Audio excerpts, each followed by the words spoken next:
Good morning, everyone, and thank you for joining us on an early Wednesday morning, early, 8 a.m. early, for our Digital Transformation and IT Summit.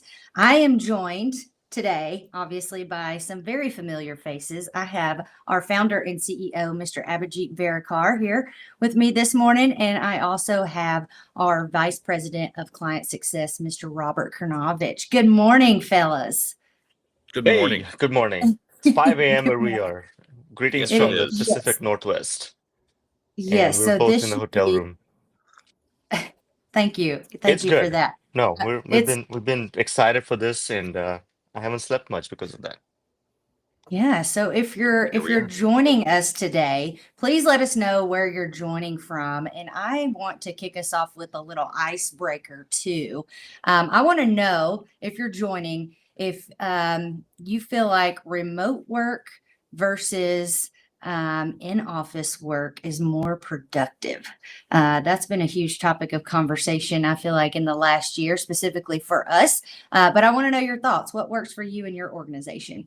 I'm Megan Seaton. I'm the Vice President of Strategic Growth here at Avero Advisors. And as AV mentioned, we've been very excited to kick this workshop off for you all. It is our job to be the thought leaders in this sector and in the space, because you all hear so much noise in the market as it relates to, process automation, ERP, anything digital transformation related. It's our job to help you guys break through the noise and help you decipher what the best move is for your organization. So to kick us off today, we are going to talk about process workflows and automation, specifically in the public sector space. So I'm going to lead this conversation. But before we get started, AV, Robert, is there anything that you guys want to say to preface this workshop today?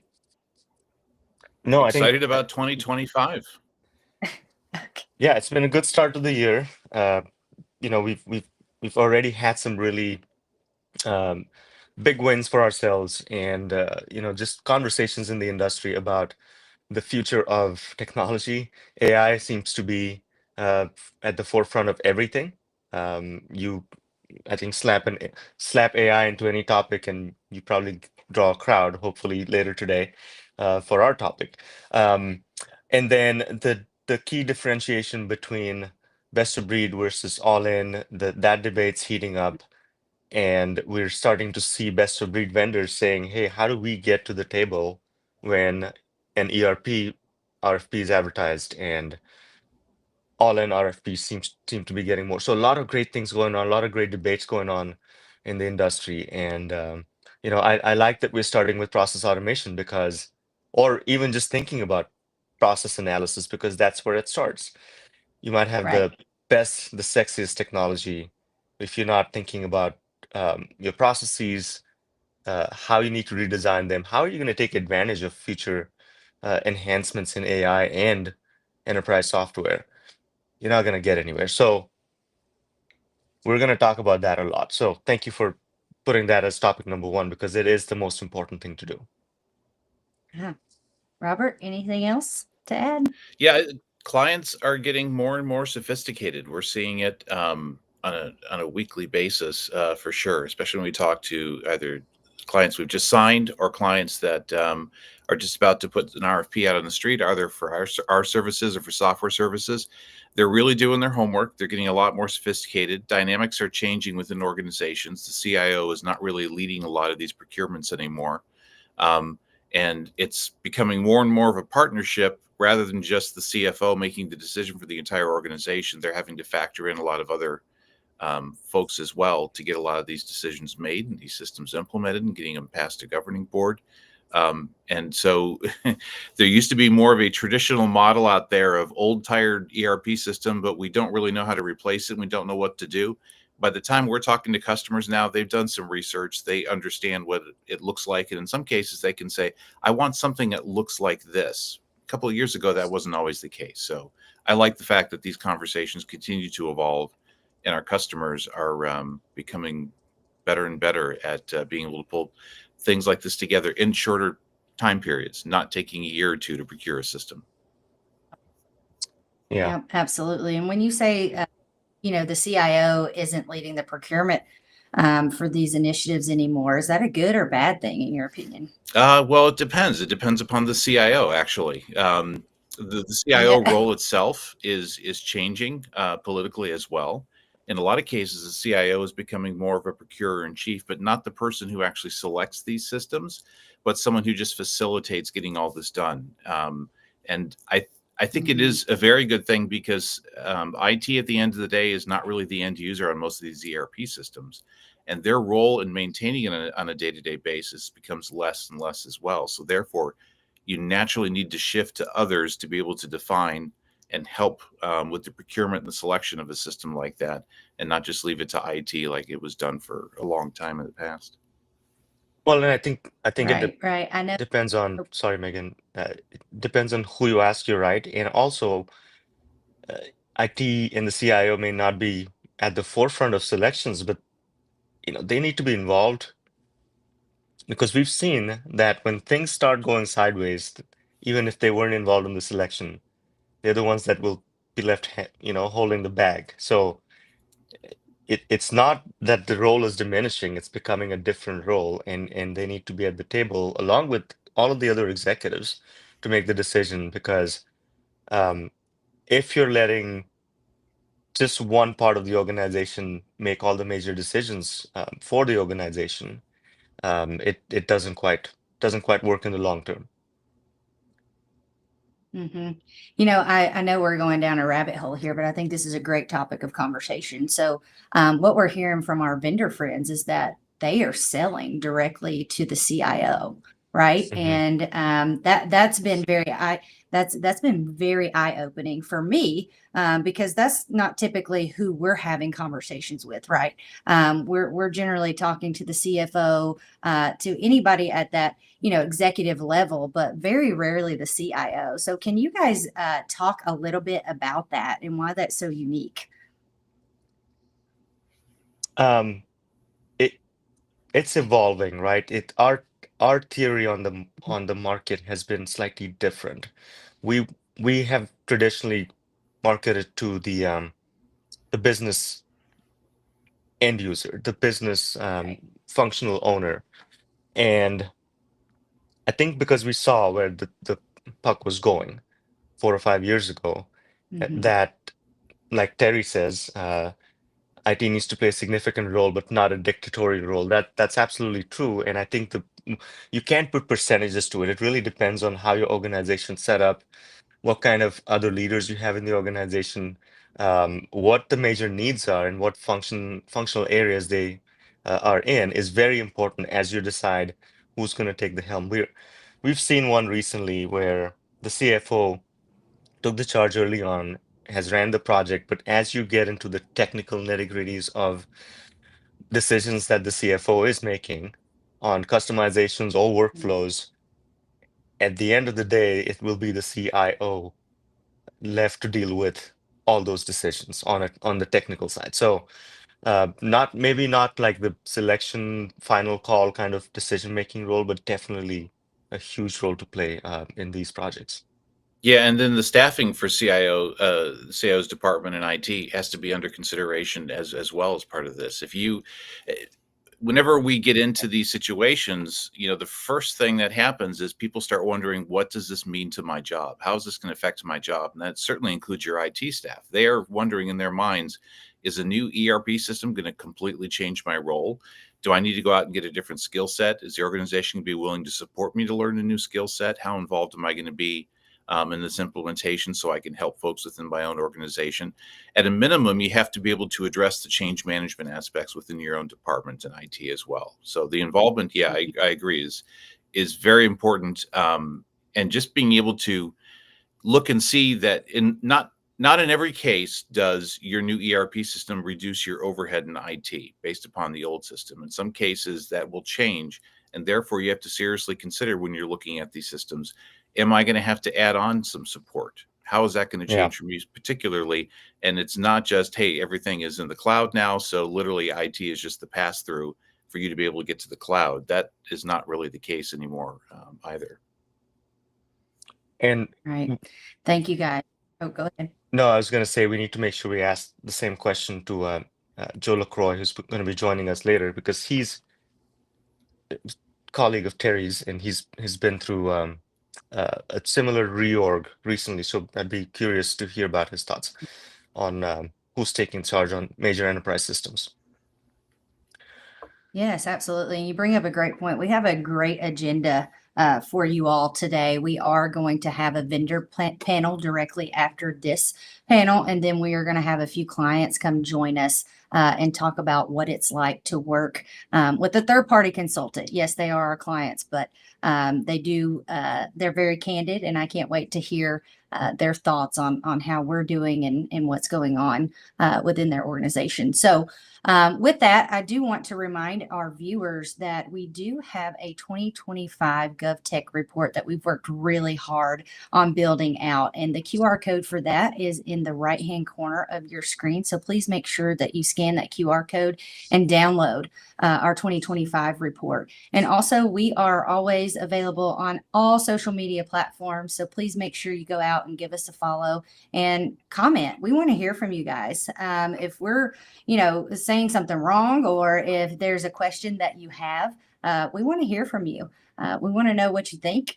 So please make this interactive. So let's talk about process intelligence and government workflow. So I know we were talking about the role of the CIO, right? And sometimes we go into organizations and they say, well, IT has helped me map this process, or we've done business process redesign and IT. So is that the best approach? And what have you guys seen in working with our clients when that happens? So first of all, there is no textbook on process analysis or redesign. Maybe there should be one. But there's several different schools of thought on process. You should write it. We should write Okay, my next one. textbook. There's several different ways to think about process analysis and process redesign. There's the one school of thought is you map every interaction that a human has with other humans and the process and technology. And we've done these projects where you're mapping everything out at its very detailed level. Now you need to think about why you're taking on a process analysis project, and that should dictate why you're doing it or how you're doing it, right? Which methodology you use. So school of thought number one is you're doing process analysis and mapping to tweak processes to really fine tune what you've been doing. Things work for the most part, but you're looking at it from a tweaking perspective, fine tuning perspective. Second school of thought is our current processes are so jacked up. That's the technical term, that you need to blow everything up and start from the beginning. So if your processes are all jacked up, you know that there is no fine tuning there, that your systems are terrible, that you've really created a workarounds to workarounds, and your people know that they don't have the right tools. At that point, and it's you have to pick the timing, because if you are about to go through an ERP HCM implementation, any kind of ERP enterprise systems, it's a good time to think about which methodology you're going to use. And we're talking about process automation or process mining. You can't really do that if your processes are again jacked up and you don't have the right systems to plug a process mining tool into. You're not going to get a lot back. So it may be a wasted endeavor. Instead, think about the future, think about a blank slate, and just redesign it to best practices, redesign it to what system you're buying. I know it goes against the traditional consulting thought of design your process before you buy a system. It's 2025, SaaS rules, AI is going to rule, and most of these processes are going to be homogeneous. Like when clients say, we are unique, and 80% of our processes are unique compared to the same agency next door. It's important to push back and find out why they think that, because tax collection is tax collection, payables are payables. Mhm. But yes, there are unique instances where you need to make sure that you're uh, sort of planning for that unique aspect of your process. I like Kyler's comment that we put on the screen briefly. 5 a.m. 5 a.m. AV is always good, and we're really good after a 3-day conference as well. We need to do way more content after a 3-day long conference. I'm sorry, Robert. I know you had thoughts. No, it's what I traditionally see in going in there and seeing what clients have already done or are planning to do with their process mapping is sometimes they're really good. A lot of times it's not very good. There's a time element, especially if someone in the organization doesn't do this consistently, but they were tasked with doing that. There's a time element where a year and a half in of having meetings, you've only got like 12 processes documented. And there's still people that still want to debate you on these particular steps. So it's never quite truly finalized. Something that someone with a lot of experience can be able to do this and facilitate these discussions makes these things go a lot quicker. But they also can become sort of like a dream world. They aren't really rooted in reality, and they become so future state visioned that the map itself morphs into something that a software vendor looks at and goes, I see a lot of money here because I'm going to have to charge you a lot to do it this way. So the ability to make things streamlined, efficient, use relevant experience from other parts of the industry, and in working with software vendors to be able to frame things and go, you're not going to be able to do quite that, but you're also missing the opportunity to do it this way, I think is what people lose out on when they try and do a lot of this internally. Yeah, and one of the things I feel like we get asked a lot during shortlist interviews and any presentation that we give is, what is the definition of a process, right? You say, organizations say, I need process mapping. You know, we go and try to price process mapping, but what defines a true process? Good question. And because again, and I forgot that I actually wrote a paper about this years ago for a conference at the Yale Business School that no one read, I'm sure. But thinking about process mapping, you have to define where the process begins and ends, because it's easy for it to bleed into, like Robert said, where does it end? What's the purchasing process, right? Where does it begin? Where does it end? Do you begin it at requisition? Do you end it at the inventory management process when you close out your warehousing processes, or does it end at the issue of a purchase order? So when people think of processes, you really need to be definite in what that means. Where do you want the process to begin and end? Because a lot of time it's very confusing too when a client asks, what do you mean we're going to do 30 processes? Show me. We have 300 processes, because what they're thinking is requisitions one process, checking for the budgets the other process, third process is the actual the act of getting a PO issued. But to us, it's the purchasing process, right? So the number of processes, how you define a process, that's really important to define upfront. And so if you are going to automate processes, if you're going down the path of robotic process automation or now agentic process automation, and we've learned this by trying to automate our own internal processes, that you have to be extremely clear about what that means, how much is automated, and where the human is still needed in the loop, because that is going to be the future. I know we're not talking about AI, but we are, because most things will become AI. And the key question is going to be, how big is our organization, and not just in terms of humans, but the key question in 5 years or 3 years will be, how many humans do we employ? So your workforce will be humans plus AI, agents, robots, call it what you may. And then so thinking about process automation and redesign is taking on a whole new color in 2025. Robert, anything to add? Other than he's exactly right, we learned the same thing internally as well. What do we used to say? We eat our own dog food. It's Yeah. customers need to realize that we go through the same thing too internally, especially when we're replacing systems. So it's not just, hey, we get to tell you what the last client did. We actually have to leverage our own ability to work with change management and process definition, and that is difficult. It is not easy. And folks who Hmm. think that it's easy and straightforward are probably missing something very key, to be able to capture the right information.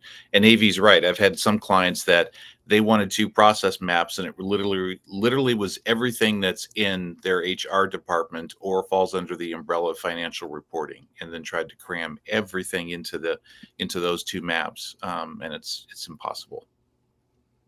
Yeah, the key is Um, why. Why are you go, doing this? go ahead.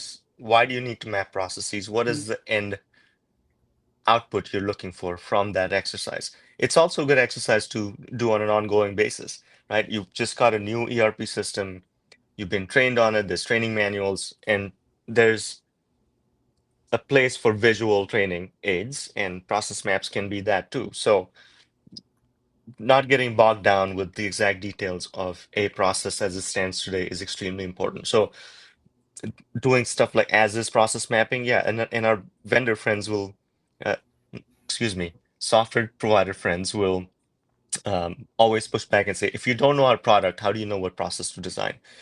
Why are you looking at existing processes and wasting time on this? We could be using our product and modernizing your processes right away. So there's an in between there that we need to find. And the key question is, what method of process redesign do you want to take? What school of thought do you subscribe to? And second is, how deep do you want to go into this? Because to Robert's point, there's got to be a matching. And someone asked us, right, at a software provider sales meeting we spoke at recently. Again, they said, how do you know? How do you know what the process should be if you haven't seen our product, which is the best on the market? And there's a point in the whole implementation where you come to that um, confluence of desires and what a product can do. And that's when you have to make key decisions where your future state map may not exactly translate into what is available on the market.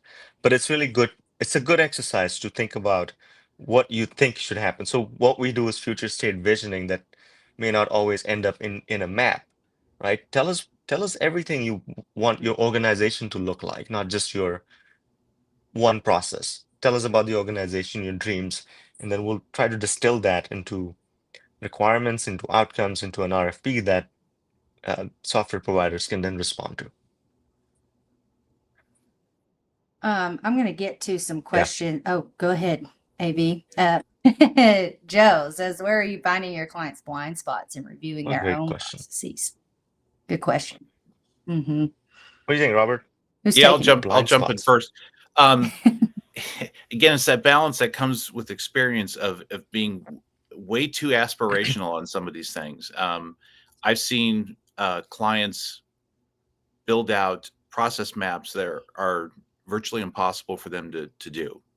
But someone felt like, hey, ideal dream state, how would we do this? How would we reach perfection on something like this? And um, ERP is not about 100% perfection. It simply just does not exist. And it's going to be the same thing with your process maps as well.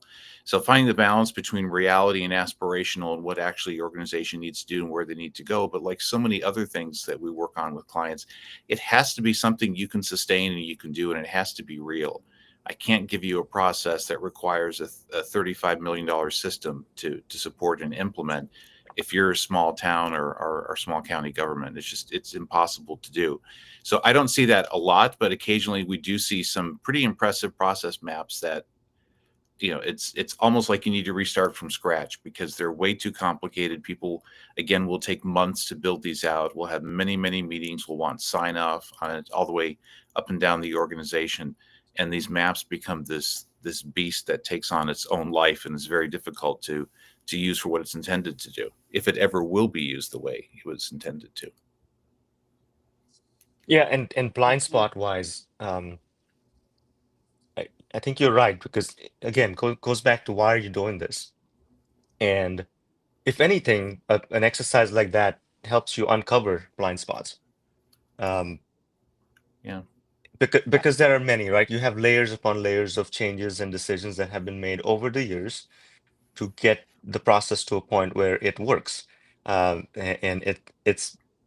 it is what it is because of the limitations of your current system, of your policies. So when you start looking at a new ERP system or an HCM system, the clients that do well in that process are the ones that are trying to find the blind spots. What do we not know? What are we not thinking about? What are we not asking the software providers to give us? And a lot of it is unearthed. The second sort of phase when blind spots are revealed is when um, the providers actually start to implement your solution and configure it, and you have to rethink a process map you maybe did 18 months ago as a desired future state. And a lot has changed in 18 months, right? Especially right now. So um, several ways of finding blind spots, but that's a very thought-provoking question, Joe. I'm looking forward to talking to you later. Thank you. Yes. A great question. Thank you, Joe. And in the chat, you'll see some videos from our YouTube channel that we talk about process mining. I can't talk, and process mapping. AV did a whole whiteboarding session on process mapping not too long ago. So Not mine. please check those out and make sure you download. Oh, not I'm yours? sorry. I'm Okay. kidding. Bad joke. I think he said mime. He was doing a Okay, She pun. said what? mine. Yeah. Mine? Oh, okay. All right. Anyway, yes, thank you. These guys are so fun early in the morning. Someone send help. Make sure you download our 2025 located in the lower right-hand corner of your screen, and follow us on all social media platforms where we talk about these types of things all the time, all day, every day. I have a question for the two of you. Sometimes our clients just don't know whether or not they need process mapping, right? Maybe the county next door did process mapping, or maybe the city did process mapping, and they're being told, hey, we need to do process. So what are some telltale signs that a client needs a process map? I'll tell you one right off the get-go is when they come in and say, get us on a new system. I don't really care how we're doing things now. I just want off this terrible system, and anything we can find is going to be better. That's pretty dangerous, because almost every time we wind up having to do some serious process mapping with them. And I get their intent. They're like, things are so broken. They feel like they're so far down a path that I don't want to drag any of the old garbage or perceptions in. I want to start fresh, and I want the software vendor to take the lead on that. And they will shoehorn you into a system or a setup that is not going to work very well for you, but they're going to follow your request, and they're going to do that.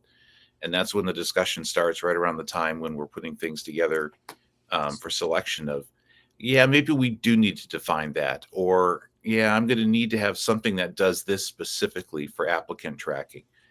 So that discussion has to be had at some point, especially with the clients that think, I don't need it. I just need to move forward and get onto something, and I'll figure it all out later.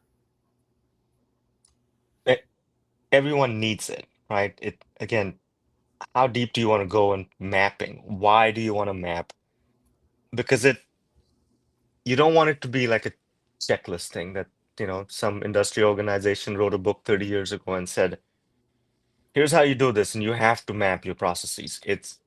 Speed is more important now. Of course, you need to understand what your processes are and where you're trying to go with your organization again, and look at it from that lens, and that will tell you how detailed your process maps need to be, if you even need process maps. But thinking about process design and redesign is different from process mapping. You don't always have to map processes, but how else do you document it, right?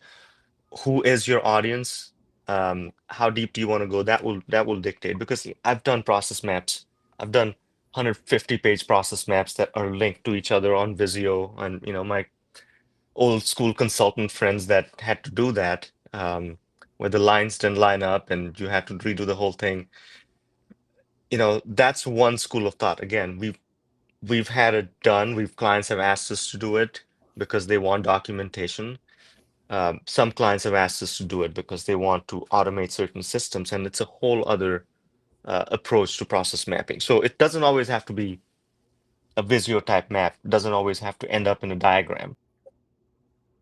But thinking about processes is extremely important.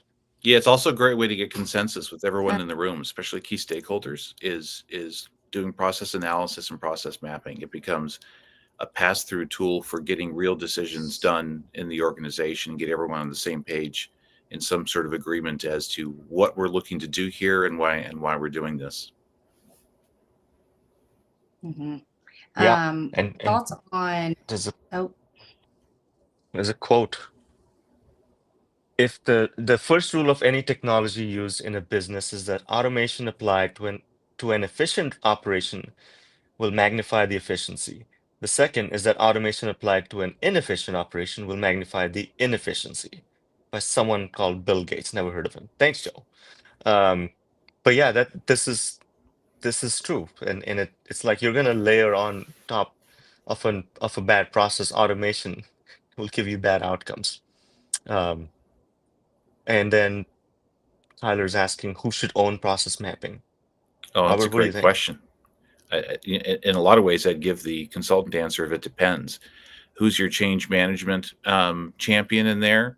I think also I've seen it work well where ERP committees or subgroups can actually own that and very successfully get things done because they're seeing the entirety of both up and down the chain, but the broad aspect of the organization as well.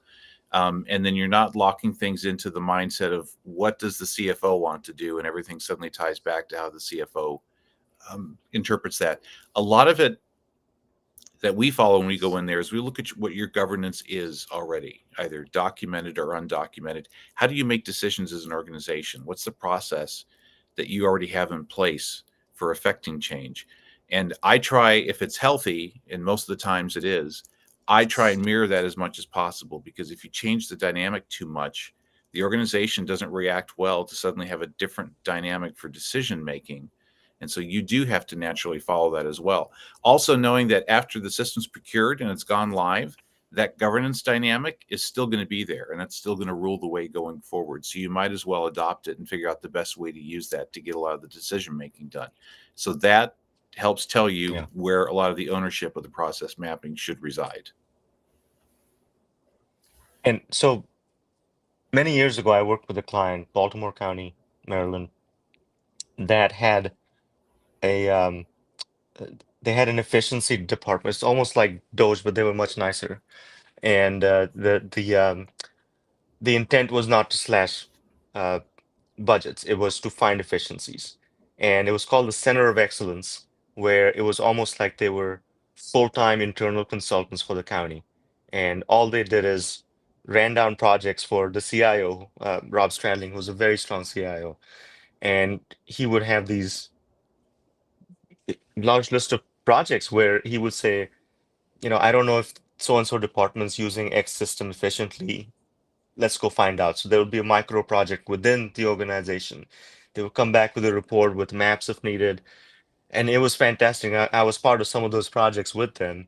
It was almost a full-time organization within uh, the Department of IT that did nothing but look at processes across the organization.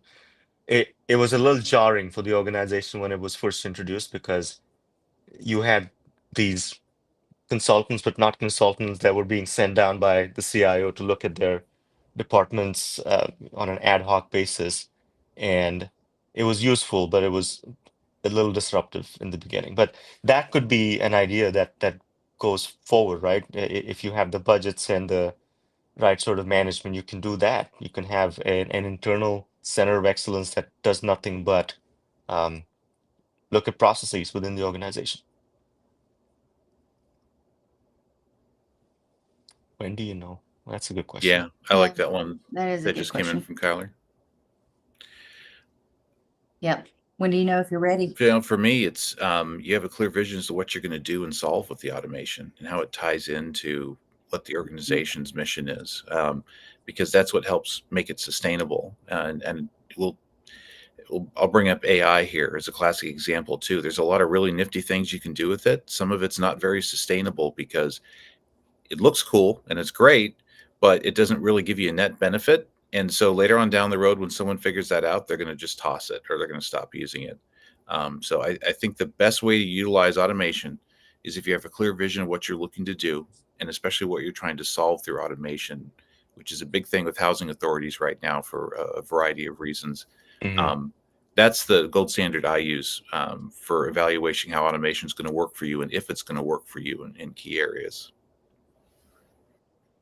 Well, and also maturity, and we'll talk about AI maturity later, but it really is automation maturity. Do you have the pieces in place to automate your processes? Um, but any automation is better than no automation. Uh, but at the same time, to an earlier point made, you have to make sure that your processes are clean, so you're not automating uh, all jacked up processes. Um, Mm-hmm. and this conversation is going to be really important as you start going down this path of an agentic workforce. Every software provider is pushing their own agent force out there, and some of them don't have the thing, but but we're starting to see some examples. So when you start biting on those marketing efforts and things that are being offered to you as an agentic workforce that's going to solve your labor problems, your business process problems, you have to make sure that your organization is ready for that. And that comes in several different flavors. Do you have the policies? Do you have the infrastructure? Do you have the bandwidth? It could come down to something as mundane as that. So our last session today is on AI and automation, and we are going to talk about the Avero AI maturity model that we've come up with, and we can't wait to showcase that. So that will tell you when you're ready to be automated, and it will also tell you what kind of automation you Yeah. are ready for. Is it just robotic process automation using things like Zapier or Make.com, or are you ready for an LLM-based uh, agentic automation? Mm-hmm. It's another question I'm gonna coming. go to Joe's. Yeah. Oh, well, Yeah, go ahead. Sorry. yeah. All I'll right. stop touching Okay. buttons. Yeah. No, you won't. No, you won't. Don't even act like you will. So Joe says, as a follow-on to Kyler's question, how do you drag the business leads into the discussion when they cannot see the bigger picture? Great question. Thoughts? Great question for AB. He's an It's a expert at business this. need. He I'm is. not, He but is. dragging business leaders, no. But if they can't see the big picture, they shouldn't be in that position. But that's, Yeah. they are there. So how do you drag them into the discussion? I think appealing to whatever drives them is extremely important, because it's not the same for everybody, right? Um, I know Joe is big into automation and doing things efficiently. He's a thinker about these things, but not all people are wanting to do automations for the sake of automation. Their success factors might be different. So tying all of that back to what a person's driving factors are is extremely important. That's how you drag them into the discussion and show them the big picture. Also, most organizations are siloed, and it's a factor of size and complexity, and like a housing authority. What development services does, like you're building new neighborhoods and you're building new housing units, uh, is not necessarily related to the process of providing vouchers for Section 8 recipients. So getting the heads of those two departments to see why we're doing a certain thing in automation within the organization is important, because there are overlapping pieces. They may not be 100% related. So a good governance framework, a good framework for communications throughout the process, throughout the implementation or pre-implementation is how I would do it. And that is definitely not expert level. It's just, it works most of the time.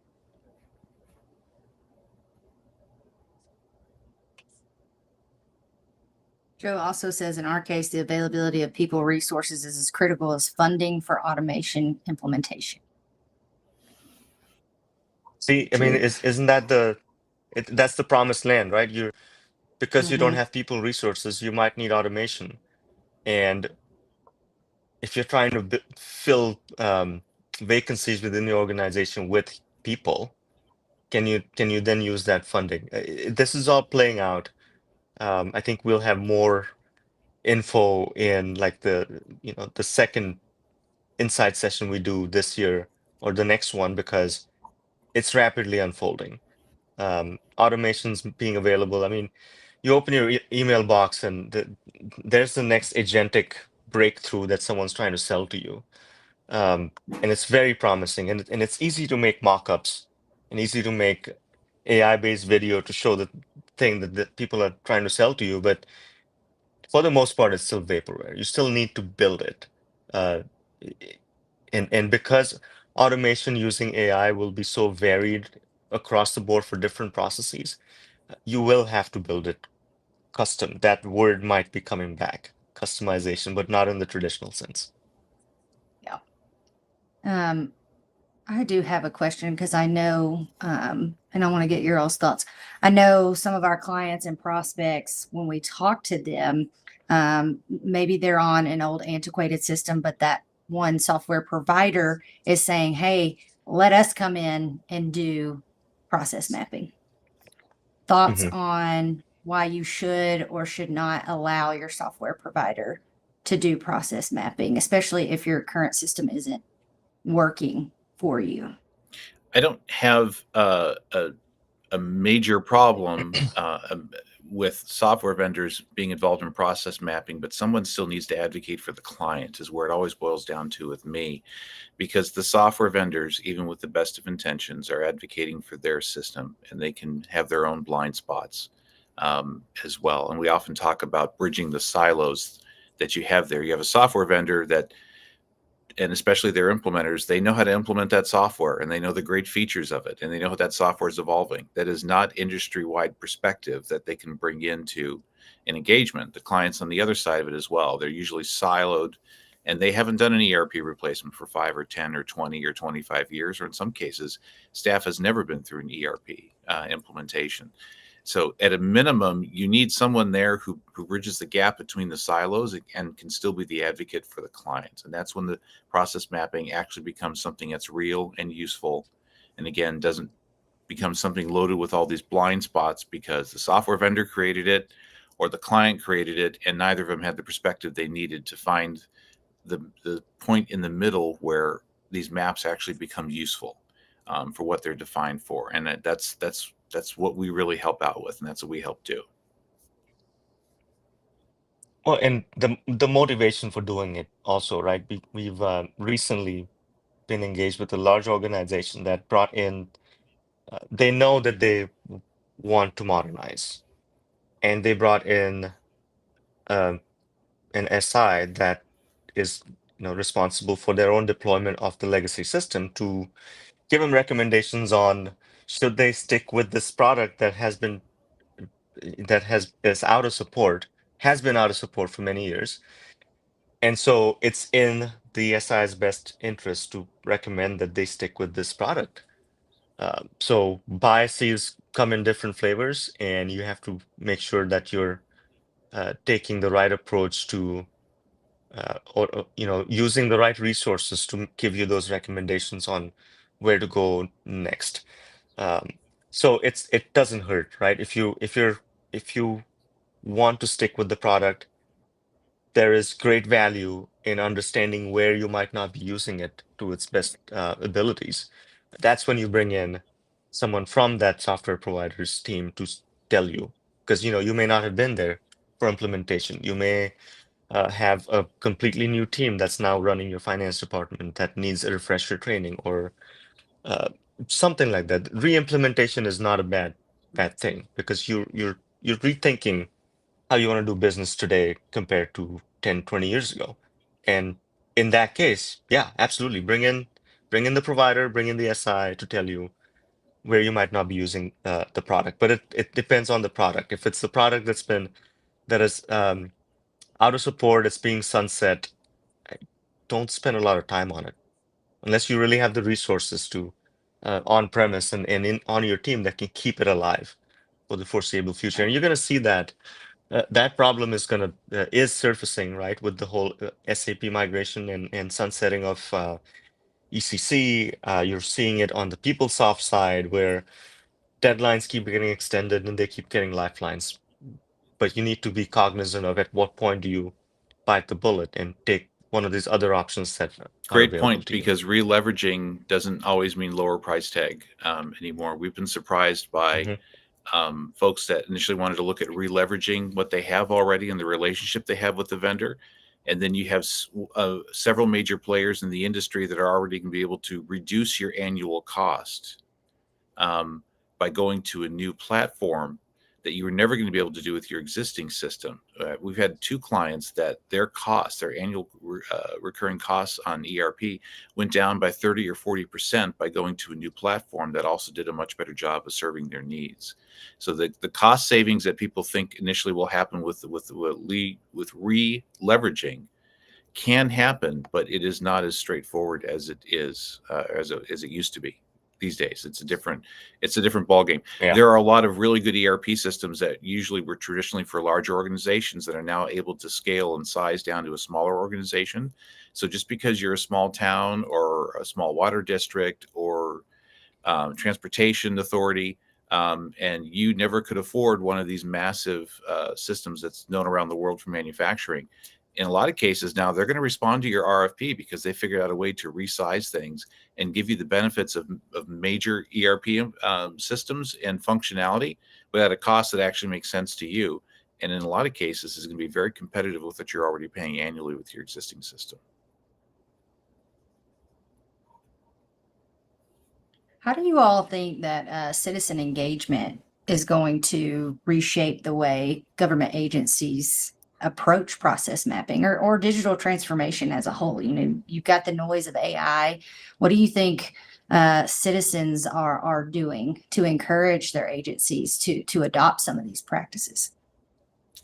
Yeah, I mean, the response organizations are having to that is across the board. One thing we recently discussed with the video was, how do you just deal with the simple engagement of your citizens applying for jobs in your organization? How do you attract people?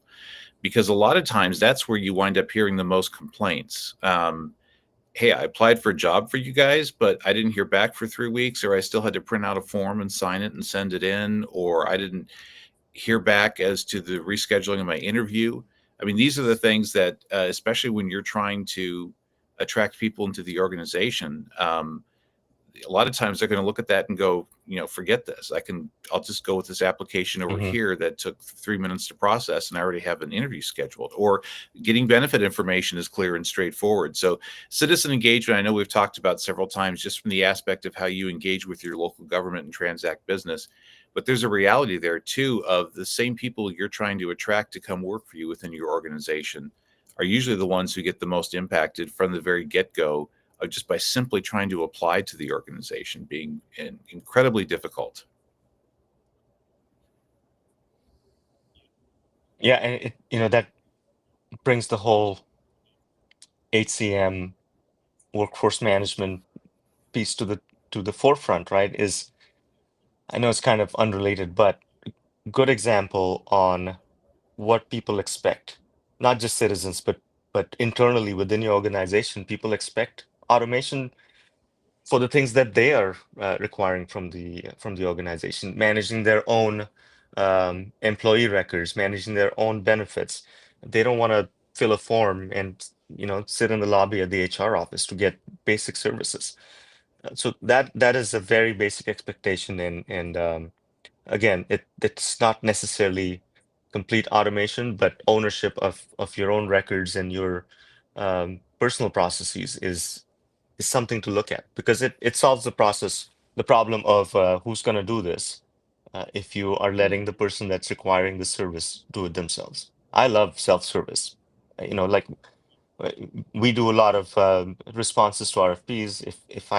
If I can just do it myself without having to talk to somebody, it's just me. But self-service is the way to go for that. It is. Well, I think it goes back to Kyler's question a few minutes ago, is how do you know that you're ready for automation? I mean, look at how things are changing, right? And what are some of those clunky processes? I mean, internally, the RFP process, right? Thanks, Terry, for your comment. Sorry, AV says he wasn't going to be clicking on anything, and I have It's ADD, so I very lost my train of insightful. thought. So People expect it automation is. and simplicity. We expect the Google and Amazon experience. We run everything Yep. from the phone in our pocket. So I think that Yep. should be the lens we look at all of this from. It should. It should. And change is the only thing that's consistent in this world. So, so I am going to, unless you guys have any other thoughts, I'm going to wrap us up for this session so that we can take a slight break before we prepare for our vendor panel. Guys, we will be hopping off for about, give or take 15 minutes. Just to take a small break, and then we'll have some software provider friends join us for panel number 2 again. So please keep the comments coming. You guys are asking great questions. And if we don't get to all of your questions, we'll be sure to go back in and comment. So thank you for joining us for session number 1. AV, RK, any closing comments or thoughts as we wrap up this first panel? Start with why. Automation, workflow mapping, start with why. The next session is going to be extremely exciting because you have UKG, Fourth Square, which is an Oracle SI, and Paul from GovSense, which is an up and coming ERP system that will be on a panel with me. And my instructions when one of them asked me what we should talk about, I said, well, you're on the stage with your competitors. I'd like to see some Hunger Games type discussions going on there. So don't miss it. Yeah, for me, it's just it's have a vision, have a direction. It's real easy to get lost with all this information, and then you start serving the information rather than making sure what you're doing is actually serving what you need it to and what your organization needs to. So always have a clear idea as to what that vision is. And if you don't, then be honest about that and get that fixed as well. Best way to see it in the long term. Vision and outcomes. Yep, absolutely. And if you need help defining what that means for your organization, we're always here to help you. So stay tuned. Thank you guys for joining us, and we will be back in about 15 minutes. Thank you all.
Hello. Good morning. Morning, Kerry. Hey, Kerry, how are you? Hi, AV. Hey, You Paul. hey, you guys know each other? We go way Yes, back. we do. Do you? We do. Awesome. Back to Taylor, Michigan, if I can recall, Paul. You had to What remind me, what didn't you? were you with Oracle together? Like what's the story? So we were Taylor, Michigan, had scope of ERP, HCM, and licensing and permitting, and I was in the Mhm. I was the Oracle sales rep. So the partner, who was that? They were out of HTC. Yes. Who was it? I'll pull his name up in a second, but I'll pull it up. Yep. Yeah. Cyber. Cyber. Yeah. So Cyber brought in GovSense for the licensing and permitting scope. Yep. So, yep. John Chapman. John was this? Chapman. That's Years right. ago? 2018, 19, somewhere in there. Yep. It's not that long ago. Kerry, I feel like you guys go way back. I had It's hair okay. then. No, you didn't.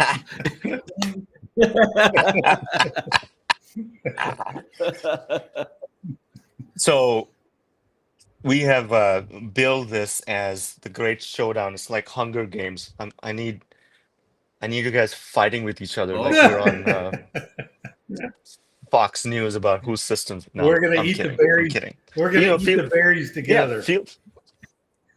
Yeah, feel free to friendly jabs are okay.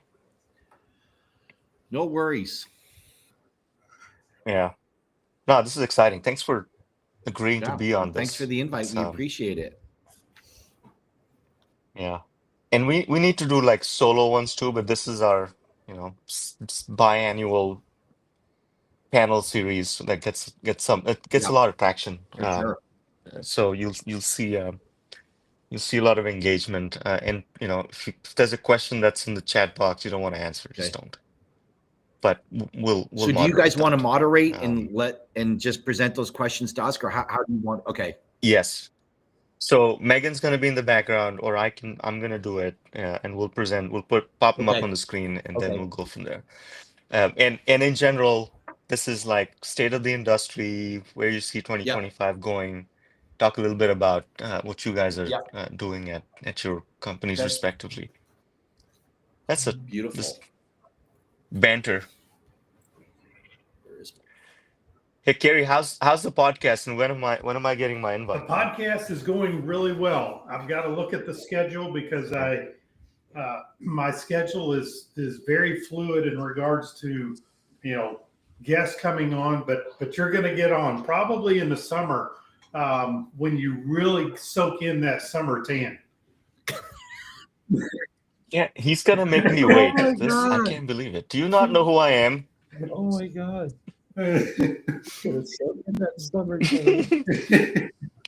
Summer tan. Actually, there is a thing. Kerry's right. I get. Gary, you're a riot.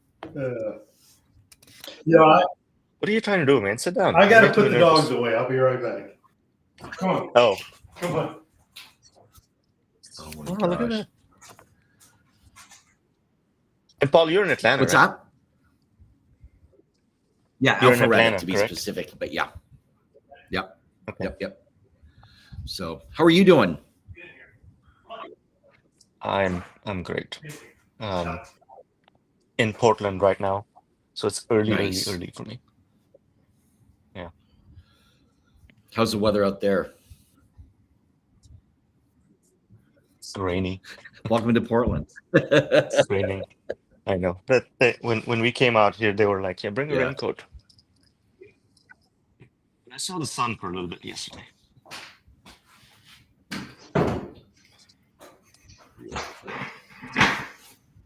We're just waiting on Jamie. I saw him pop in, and then there he is. Hey, good morning. There he is. How are Morning, y'all? Jamie. Good morning. this star. Yeah. How's Georgia 400 this morning? Gotta love Alpharetta.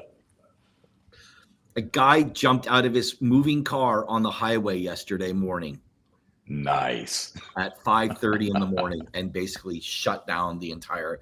It normally takes me 20 minutes to get here. It took me almost 45 yesterday. It was no matter which way I went, it was just a complete cluster. It was just. Yeah, I've been in that situation many a time. God. Hi, Megan. How are you? Good morning, guys. How Well, are now you that you're all? here, it's great. We're all good. It was getting Thank awkward. you. Yeah.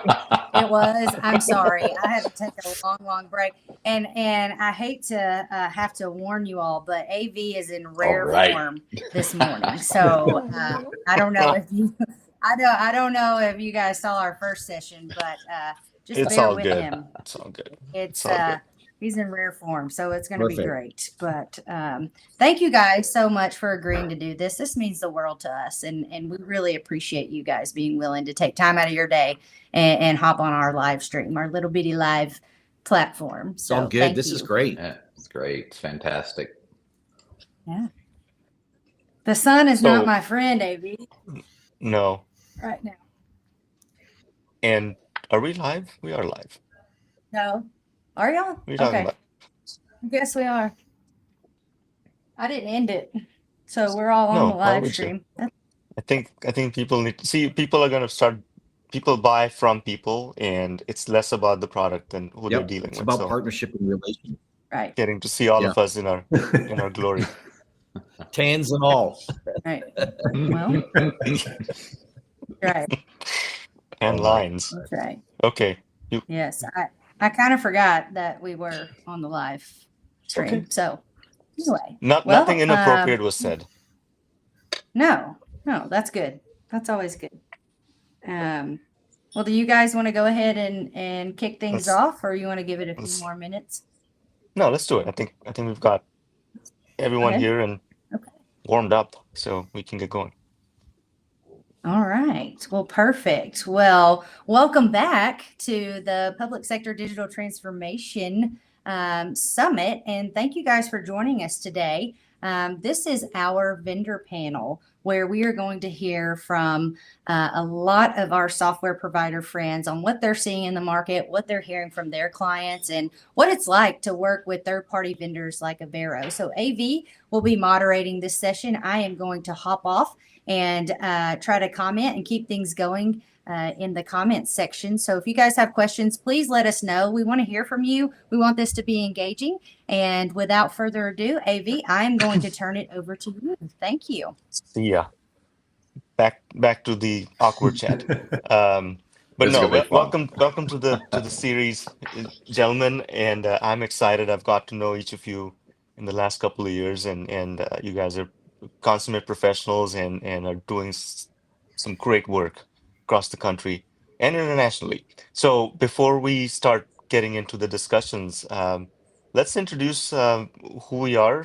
Carrie, you want to start off? Absolutely. And AV and Megan, thank you so much for having me. My name is Kerry Boudreau, and I'm Senior Vice President of Sales for Fourth Square. We are a sales and implementation partner for Oracle, and we cover the entire Oracle stack. A lot of our time, though, is spent on the applications. We consider ourselves a global boutique firm. We have a global footprint. But we here in the U.S., we are strategically focused on the public sector, and in particular, local government, cities, counties, municipalities, special districts like transit authorities and K-12. So this is just a perfect opportunity for us to interact with you, Avero and team. And because that's what you're focused on is public sector. So very, very, very happy to be here. Absolutely. Thanks, Gary. Paul? Oh, good morning. Thanks, AV and Megan and the rest of the Avero team for inviting us today. We're delighted to be here. My name is Paul Camisa, and I'm the managing partner, as the people like to hear call me, chief cook and bottle washer at GovSense. So we are a unified cloud solutions provider of everything local governments and some counties and states use as well. So we do all the accounting piece, we do all the land management, and utility billing, property tax billing, that sort of stuff. And most recently have just launched a brand new citizen engagement portal, which we find is for most of our senior city managers and mayors that we're talking to, becoming a really, really important engagement piece as we move forward. And we're also proud partners of UKG as well. And we couldn't be happier to be here. So delighted to be part of the panel today. So thank you again. That's great. Hey, and I'm Jamie Haskins. I'm the National Sales Director for UKG's Public Sector New Logo team. So as much of this panel, all we do is focus on cities and counties and helping them along this journey of transformation.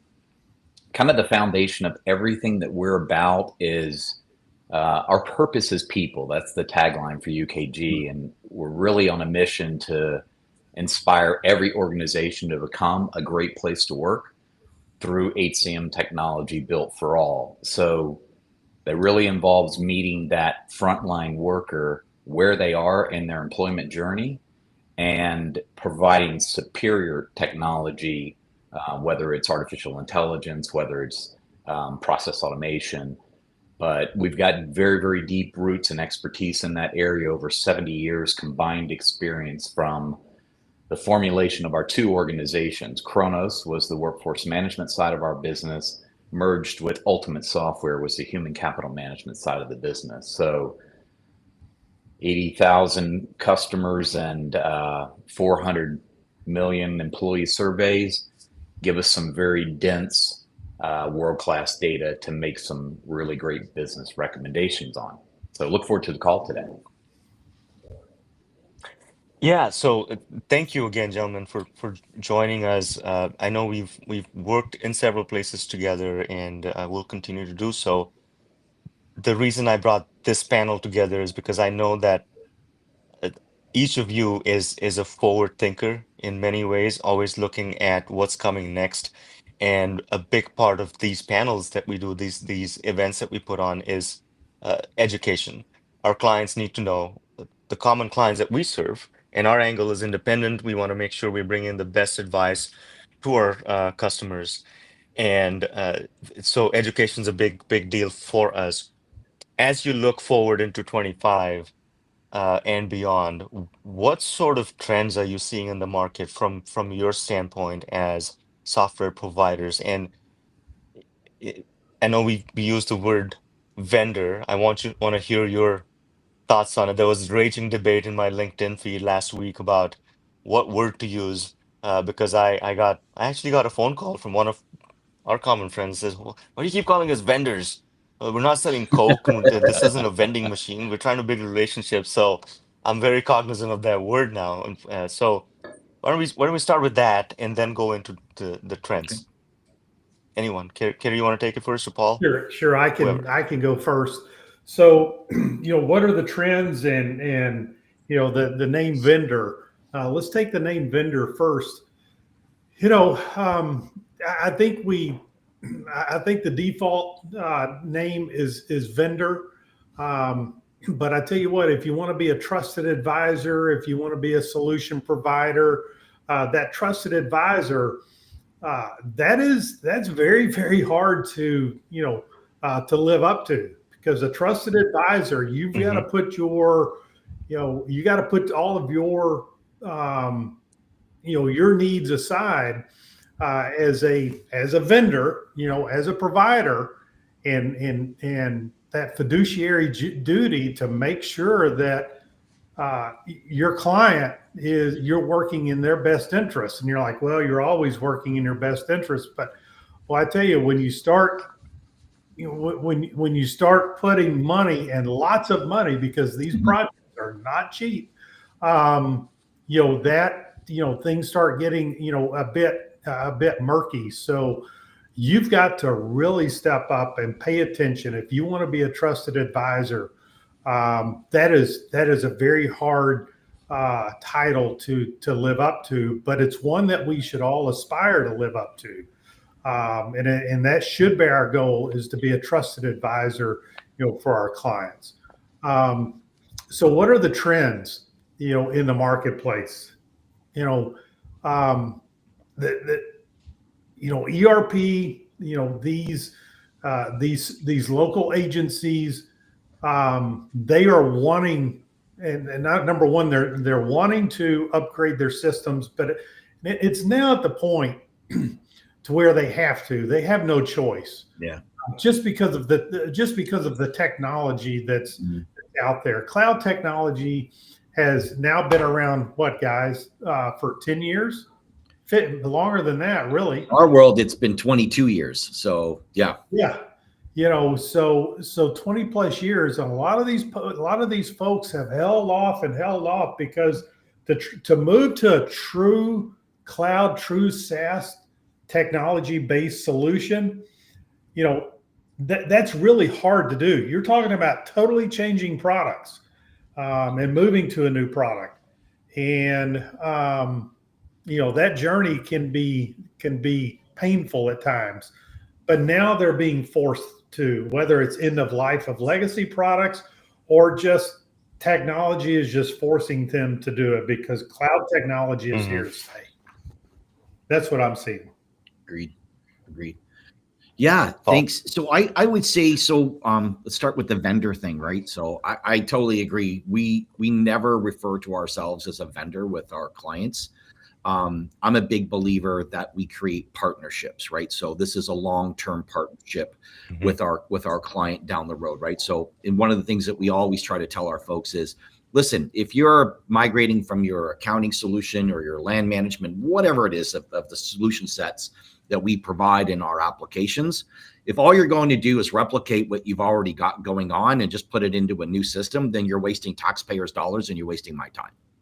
So let's take an opportunity to rethink this thing. Let's take the clean whiteboard, if you will, and let's really think through all the different reporting metrics and all the different things where we start with the reporting first, and we, sort of, to steal a term from manufacturing, we back flush out from all the different reporting mechanisms and things that we need to do to get to a core GL structure that allows you to do these various different things, right? That's super important.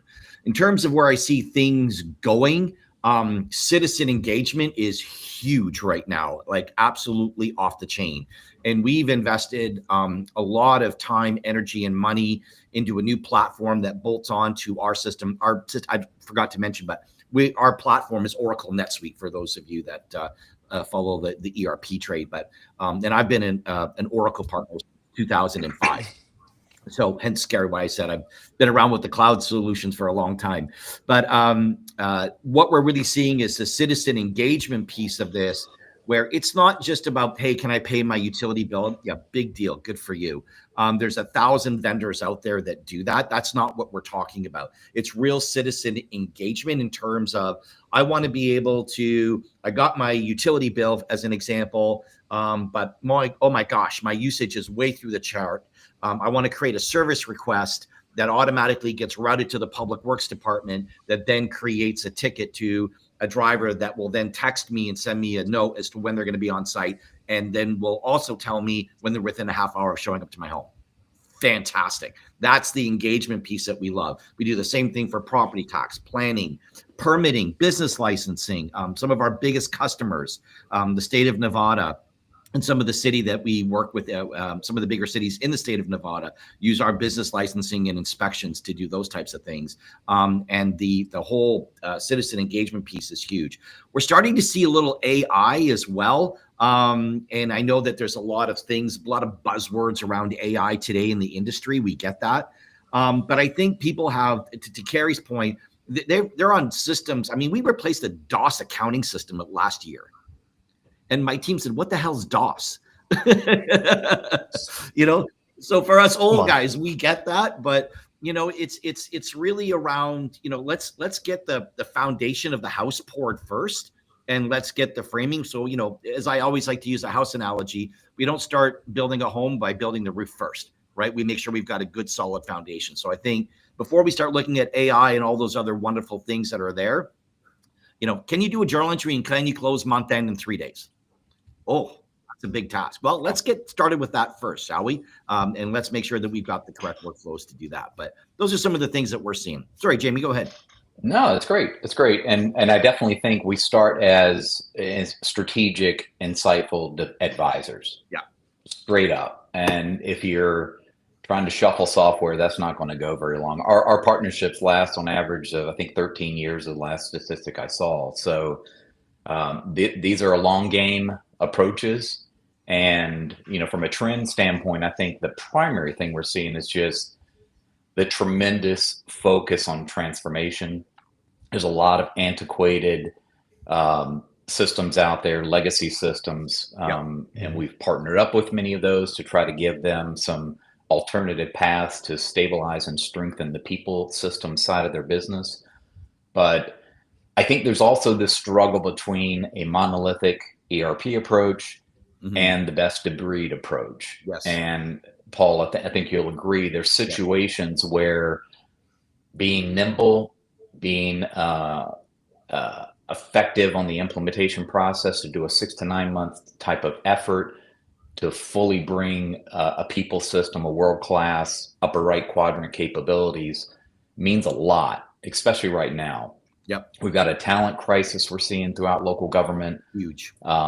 We need to get the next generations of workers engaged in this process, and you're going to need technology to do that. Yep. And if our cycle time of managing an applicant process is 3 times as long in local government, I saw a recent study, and compared to the private sector, we got work to do. Yep. So that's where we really lean in. Our solutions, we really look at leaders are really looking to make business decisions based on data. And you can't do that unless you've got a really good representation of that frontline worker workforce management data, as well as the data from a human capital side of the business. So we're going to double down on that. And we have been with our bright AI technologies and all of the people fabric characteristics to that deployment that's very agentic in nature. We'll talk a lot more about that as this conversation goes on. Yeah. Yeah. So, but it's a good segue, Jamie. You brought up best of breed versus all-in or ERP, and that debate's going to heat up more this year. If you ask me about trends, of course, AI, but best of breed, from several different angles, people want a quicker on-ramp to modernization without biting the whole thing off at once. And I think we have a good representation of each approach, right? With Foursquare and Oracle, Kerry, you guys have the full suite. Paul, you partner with UKG to bring that capability, and then UKG is HCM and workforce management. Yes. If a client asks you, or you meet someone that is debating one way or the other, what's the best way of figuring out what best approach applies to your organization? And I know this is colored by the things you sell, as thinkers about this. Actually. They both fit really well. You have to decide what you're really trying to achieve. If you're trying to make a significant investment, and be locked into that investment, that's the vendor lock-in characteristics, and you trust that ERP solution is going to have the depth of human capital management and forward technology research and development, maybe that's the play for you. Yes. But I think that really looking at the situation, I'm finding lots of situations where HR does not have a strong voice. Yes. You think about if we're sitting at a private sector organization that I make widgets, I need the best salespeople to sell that widget, the best engineers to make that widget. HR is at that boardroom table. Yep. But in local government, in some cases, not all, but we're seeing HR is kind of viewed as a tactical element of the deployment. Yes. And now more than ever, when you directly connect tax constituent outcomes, the services that they expect, Yes. engaged, happy, empowered employees drive great success. And it is proven over and over again. So that's where we really lean into the whole concept. I've seen, if we look at the old films, we've seen way back in the days, we had the McCormick and Dodge, we had Dun and Bradstreet, we had the PeopleSofts, we had the Oracles, we had the JD Edwards, and we've seen all that. But that treadmill is significant from a financial contribution. And once you're on it, it's not just the initial deployment, it's the ongoing services drain that candidly is realized. So we're a commercial off the shelf, hardened product that's easily configurable at the practitioner level. Yeah. I love you, Kerry. It's not. What do you have to add? There's two worlds out there. Here we go. Hunger Games. Yeah, I mean, they're, the best of breed, and then having everything on one platform, this monolithic solution. It really all depends on the organization, number one, and number two, there are very, very few vendors, software vendors. I'm going to use that, that term, software, solution providers that can bring everything in on one single platform. Very few. A lot of them say that they can. That there are providers out there that say, hey, we have everything for you, Mr. and Mrs. Public sector customer. You don't have to go anywhere else.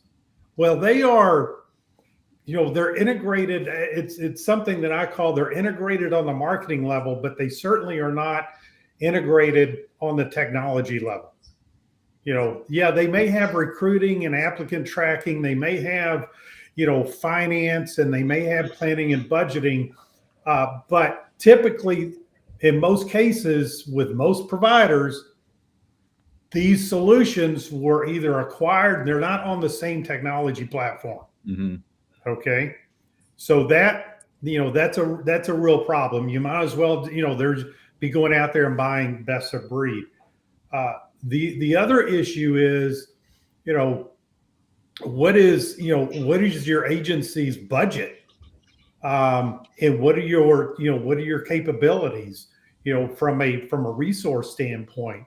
That plays into it as well, because the few providers that do provide all the solutions on one single platform, they're typically scaled like an Oracle.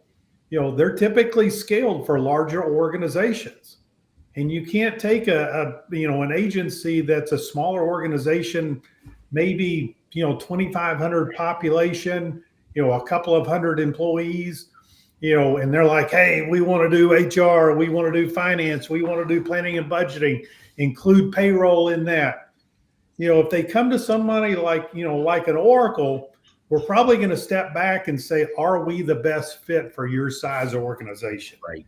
Because we're probably not. We're probably not. So they really probably need to go out and look at best of breed. Hey, maybe UKG for HR, maybe XYZ Corp for finance, or for planning and budgeting. Maybe they need that best of breed just to do their budget book, something like that. So I think it all depends.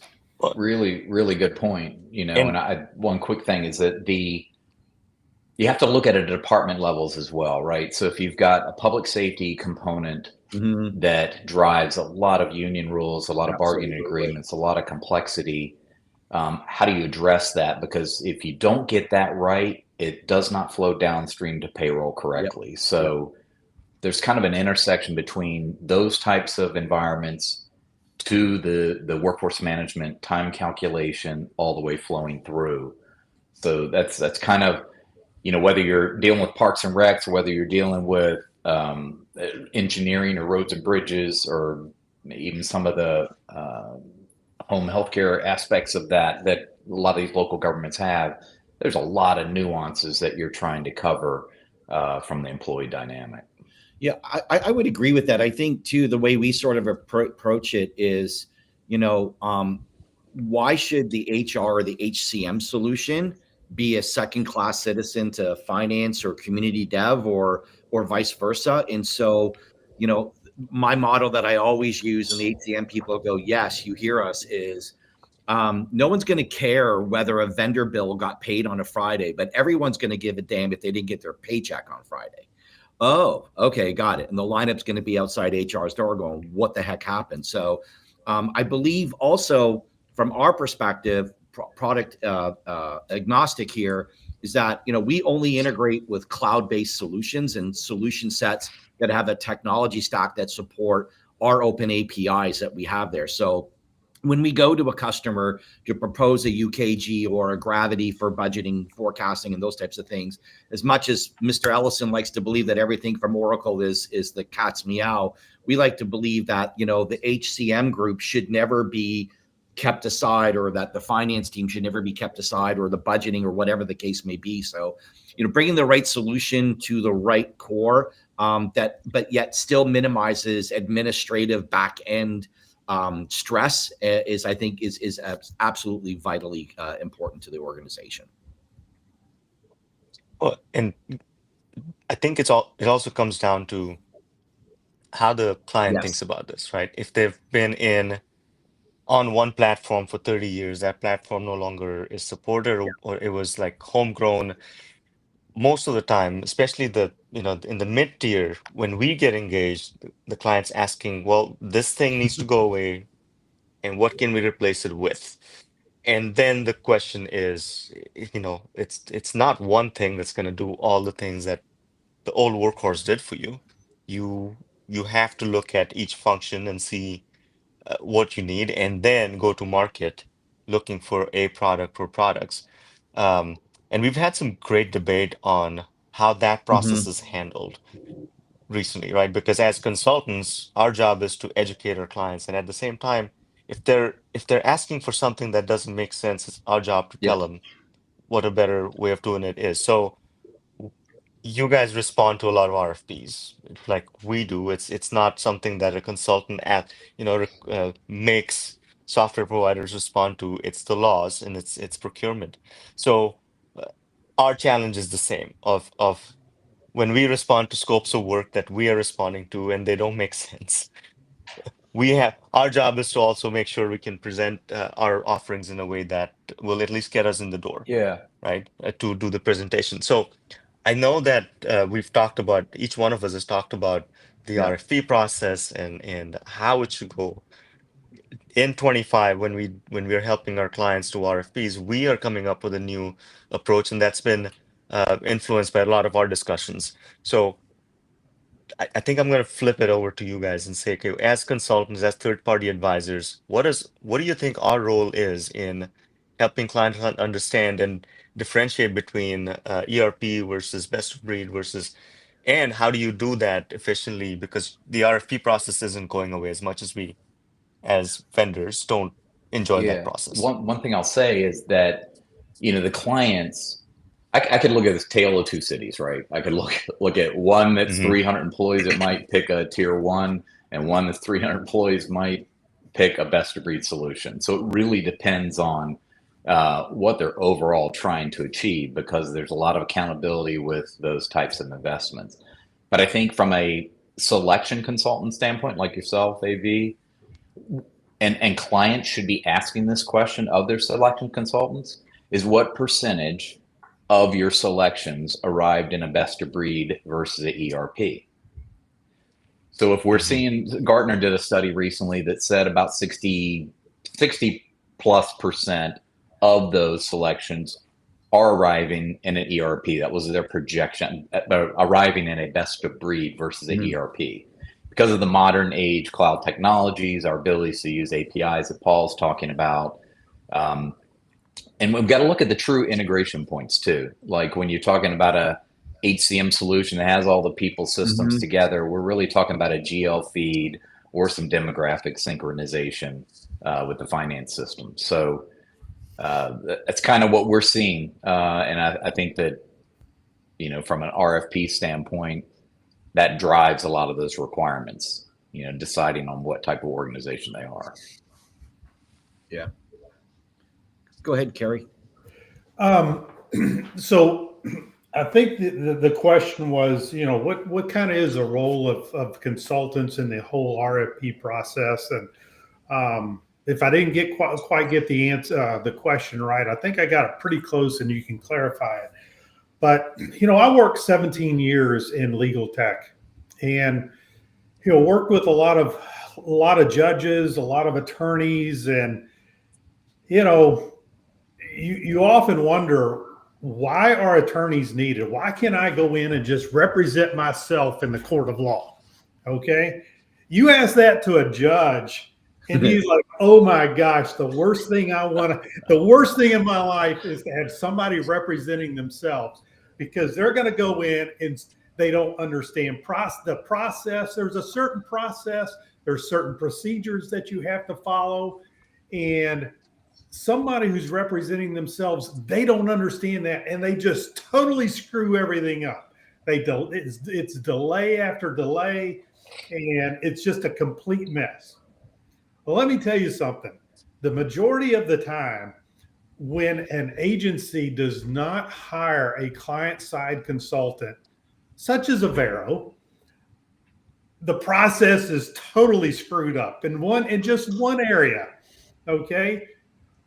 We've been elevated to do demos for finance. Now, finance typically takes a full day just to do between, you know, your GL, AP, AR, you know, it could be procurement, it Grants, could be assets. Exactly.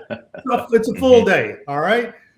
I've been called in to do a demo in an hour and a half. We want you to drive. We want you to fly your team up here and do a demo in an hour and a half. Not my team. Like, yeah. Come on. It's the thing is that they don't understand the process and what it takes. And now you have to, okay, somebody needs to educate this agency on how the process works, because it's going to be no good for nobody's going to get any benefit out of that. Nobody. So that's just one good point. Example. That's a really good point. No, we do. I mean, you guys have been through demos that we've run. It's three plus days for. You're right, Kerry. It comes down to education, because it's not like going to a booth and looking at your screenshots or mock-ups and buying a product. Like, you have to dig in and run your own use cases through that. So no, good point. So thanks for the feedback, though, because not everybody does it the same way. And Paul, I know you have a lot of thoughts around this. Yeah, we absolutely have, AV, and I think that a lot of the time, you know, the way I sort of position this with our clients is, and our prospects is, look, we do this every day, all day. This is what we do. You don't, right? You're a procurement person, you're an AP person, you're a finance director, whatever. You know, last time you implemented software was when and it was a major ordeal, was when you had to, you know, upload or configure Office 365 on your laptop. And so, you know, what do you think it's going to be like when you implement an enterprise class application across the entire city? Holy cow.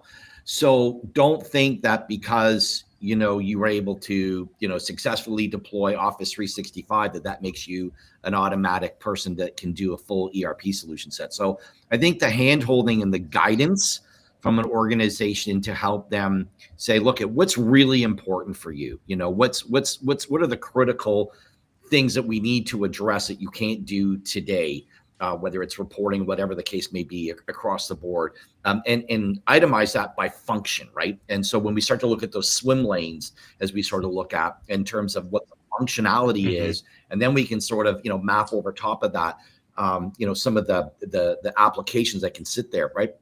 And so what that does is when you get in there to do those types of things, you immediately become trusted because now you're speaking from experience, right? It's not like, hey, I just graduated from school and I showed up and it's like, I don't know. The people that you provide are highly skilled people that have got great knowledge in this area. So people look at it and go, hey, you know what? That makes a lot of sense to us. Right? When we think about this for the GL, we should really find an application that can support this function or that function or whatever the case may be from that side. And I think that drives huge value add for us. Yeah. And for you as well. Yeah. Yeah, no, indeed. And those questions that you're talking about, like sometimes when we see these templates on these selection consultants, it's obvious who it is, first of all, just by looking at the template, but the density of it. Yes. It just gets the true spirit and soul of the project is lost. Yes. And yes, that would be my advice is get down to what the business requirement is, what the core strategy of the local government is. And what I mean by that is like we should be able to go right to the mayor or go to the city manager or go to a county administrator. I should be able to fundamentally ask them, what is your platform that you stand on?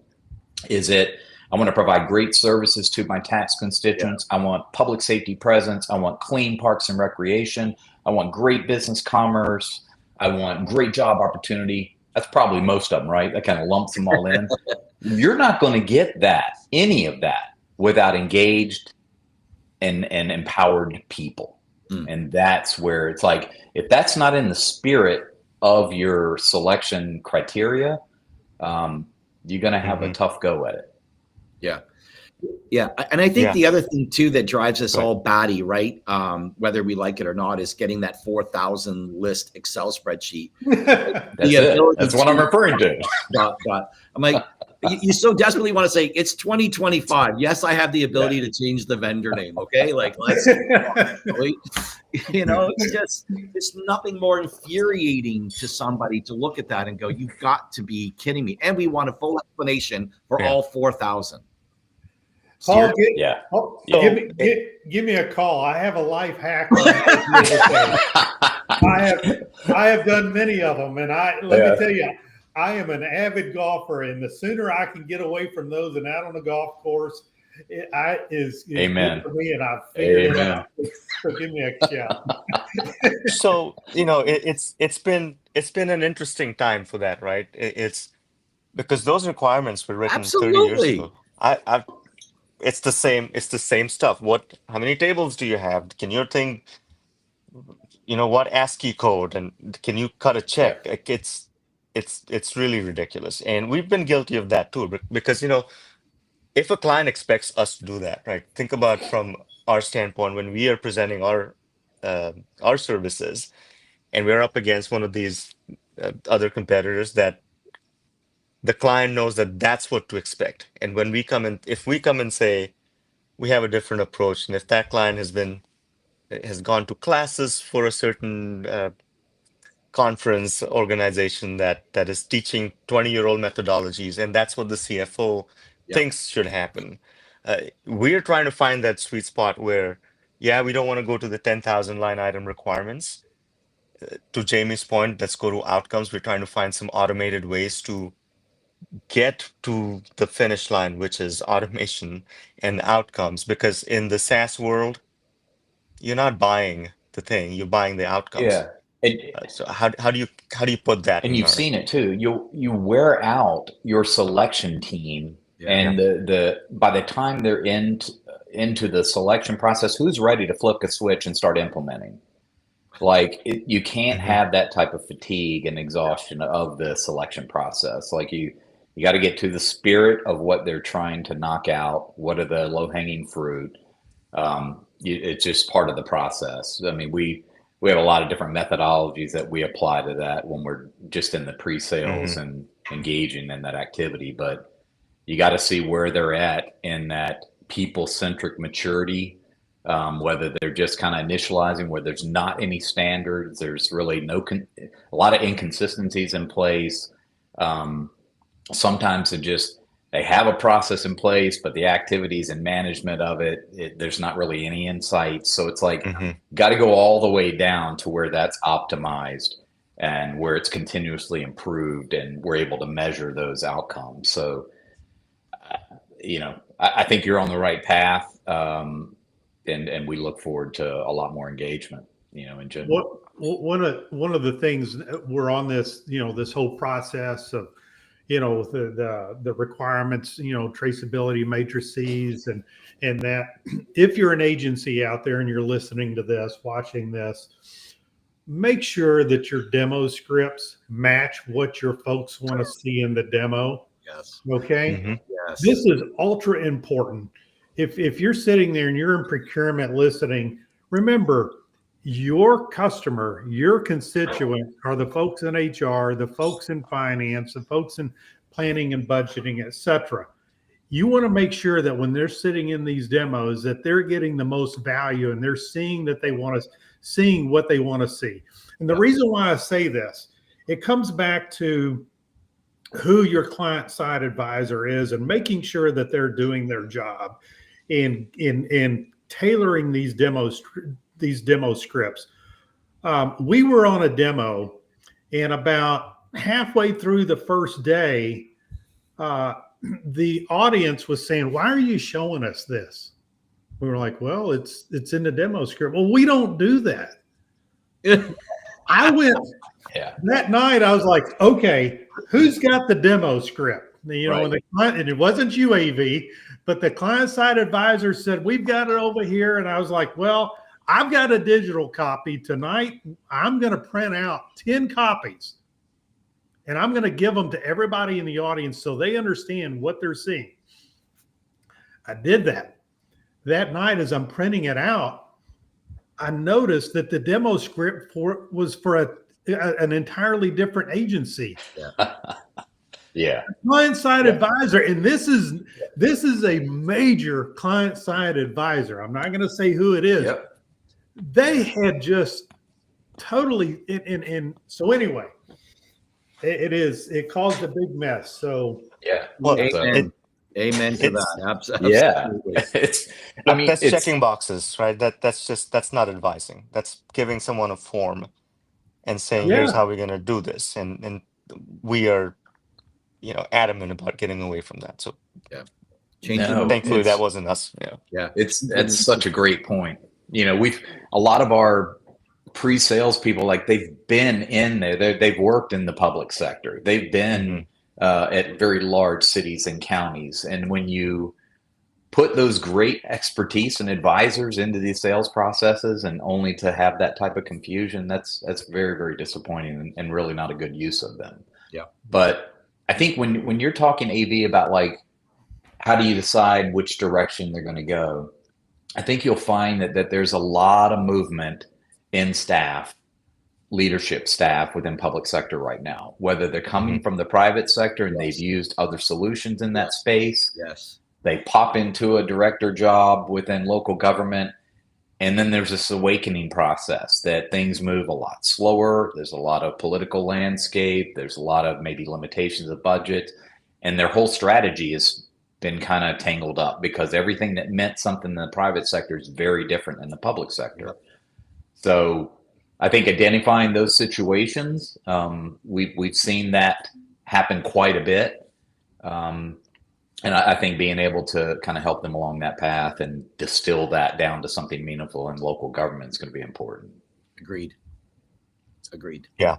We have a different methodology now. So you need to find the sweet spot, right? Because purchasing laws are purchasing laws. And we all know that it depends on who the purchasing agent is and how aggressive or risk-taking versus conservative they want to be with the whole process. So there's a lot of moving parts. I know I was at a sales meeting I was invited to by one of the software providers, and these were the questions. Why do you guys make us do this? And I was like, well, it's not us. We're the conduit. And trust me, we're trying to have that dialogue that we all need to be having about how to make this process a lot more efficient.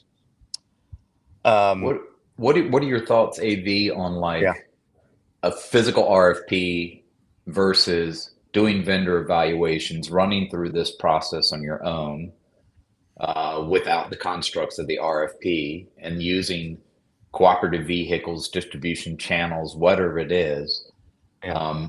A lot of our solutions have already been put out to competitive bid through these cooperatives, and it really talk about that time to value agility of getting to the value of what we're here to deploy. It's a good way to do that, and I think there's a lot of purchasing guidelines and things that enable those too. So it's something to Absolutely. consider. No, and this was a topic of discussion last night at dinner with some clients, that co-ops are a very useful tool. And we're up against that too. We're on co-ops, and Right. we come up against, not against, like we talk to purchasing agents that don't want to use them, but also don't necessarily want to do all the work to put an RFP out for our services. Yeah. So cooperative contracts exist for a reason. They have been competitively bid, and it comes down to who you're talking to and how efficient they want to be and how aggressive they want to be. I think it's a great tool. I think it needs to be promoted more, and the objections for using a co-op contract are not always the reason that they don't want to use it, right? It's always something else. They want to cross their T's and dot their I's again and do the whole process again. There's no blanket reason for why they're turned down often. Right. What do you guys think? Gary, do you have thoughts on why co-ops are not used more often? Yeah, I think it's a transparency issue. Even though, yeah, Carrie, it's on the, we can leverage that contract, and, but, we just, in procurement, we're going to go ahead and go on out. And I think there's too many stories on the front page of newspapers where there were no bid contracts. And, I personally, if you have a contract vehicle, I agree. They could save, I don't know. You guys have, there's dollar figures out there just to generate and release and go through the RFP process. It can cost close to $20,000 for an agency to do that, right? In regards to time and et cetera. If there's a buying cooperative, it's already being competitively bid. Why not, save some of that money and just, okay, we've identified 3 vendors that can, solve our needs and would be, best for us. Let's bring them in. It could be 4, let's bring them in. Let's do the demos. Let's have, Avero help us in that process and stay consistent and stay objective. I think that's certainly doable, but there is some reluctance because of, those, they didn't, that was a no bid contract and it went to Uncle Joe. And, even though it didn't, boy, all it's got to be is out there and the accusation out there, and boom, it's just a mess. Yeah. It comes down to personal preference for the person making that decision. But you're right. We've done that before, where a co-op contract has been used, and we've still run the selection process. It looks different, but you still get to choose and do the whole demos and selection song and dance, which is very important, right? Because you don't. Yeah. And I think at the end of the day, it's risk management, Carrie, right? The person that makes the call and says, I want to use this vendor, here's the contract. They're many times doing it just in case this doesn't go well. Yeah. I can say we ran through this whole process. Yeah. Exactly. Well, gentlemen, I think we are at time, but I want to thank you so much for joining today. I think we'll do this again some other time, but any parting comments, barbs at each other, because I know you're competitors, but you're not. You guys have known each other for a while, so this has been great. Any parting comments, thoughts?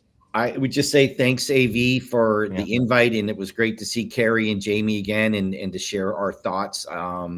long time overdue. And I think that these open dialogues really provide an avenue and a vehicle for your constituents and your people that you serve to be able to educate themselves, right? So I'm not, myself personally, I'm not about trying to push product as I am so much about providing thought leadership and doing the right thing. You know, so similar to what Jamie said, I've got years and years and years of private sector ERP implementation underneath my belt. And I sometimes think about what I'm doing for a $40 million general fund public city versus a $200 million private sector. And I would have been escorted out the door 1,000 times if I had to try to do that in the private sector. It's like, don't let this guy back in the building, right? Yeah. Whereas public sector, it's the norm, right? So God bless you for taking the bull by the horns and for trying to provide guidance and direction to people so they can make educated and smart decisions about what they should be doing, not while we have to do it because of X, Y, and Z, right? Maybe it starts with the whole procurement process up front. Yeah, So no, I totally agree, AV. I think you're opening up great opportunities for these local governments to kind of rethink that process, avoid the pitfalls that are out there, and as we said, the headlines. If you mess with people's paychecks, things don't usually go very well. So Yeah. no, it's great. I think we're at a really a tipping point. There's going to be a lot of things that are happening with AI. There's a lot of things that may be trickling down, candidly, from those Doge initiatives on the federal level. Oh yeah. I'm seeing some of that being adopted at the state level. It may come down to some of the locals or impact some of the locals. So we've got to stay on our toes. It's going to be an interesting environment here as this plays out. Absolutely. Yeah. And again, we're dead serious about taking the bull by the horn and attempting to at least have the conversation around Yeah. these Yep. changing topics. Sorry, Kerry, you had No, I touched on. just echo, what the other panelists have said. This is an opportunity to educate, and that's what we need to be doing. And hopefully, whoever's listening, they got a nugget or two out of this conversation that can help them, on their, business transformation journey. And we appreciate the time. And look, the audience likes it, so we're all good. Hey, that's great. That's great. We're here. Best panel. Reach out to us if you need anything. Yeah. And likewise, gentlemen, thank you, and we'll talk to you soon. Yeah, All have a right. great day. Thanks so Yeah, much. thank you. We're gonna take a 10-minute brain break, and then the next session is we have a couple of our clients joining us, current clients, Hector Ordonez from the Fort Worth Housing Solutions. He's the CFO. And my dear friend Joe LaCroix from KCDC, who is their CIO. And it should be a discussion on fire because I've always enjoyed talking to those two. So 10-minute break, and we will see you back live here in 10. Thank you.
Joe, Hello, sir.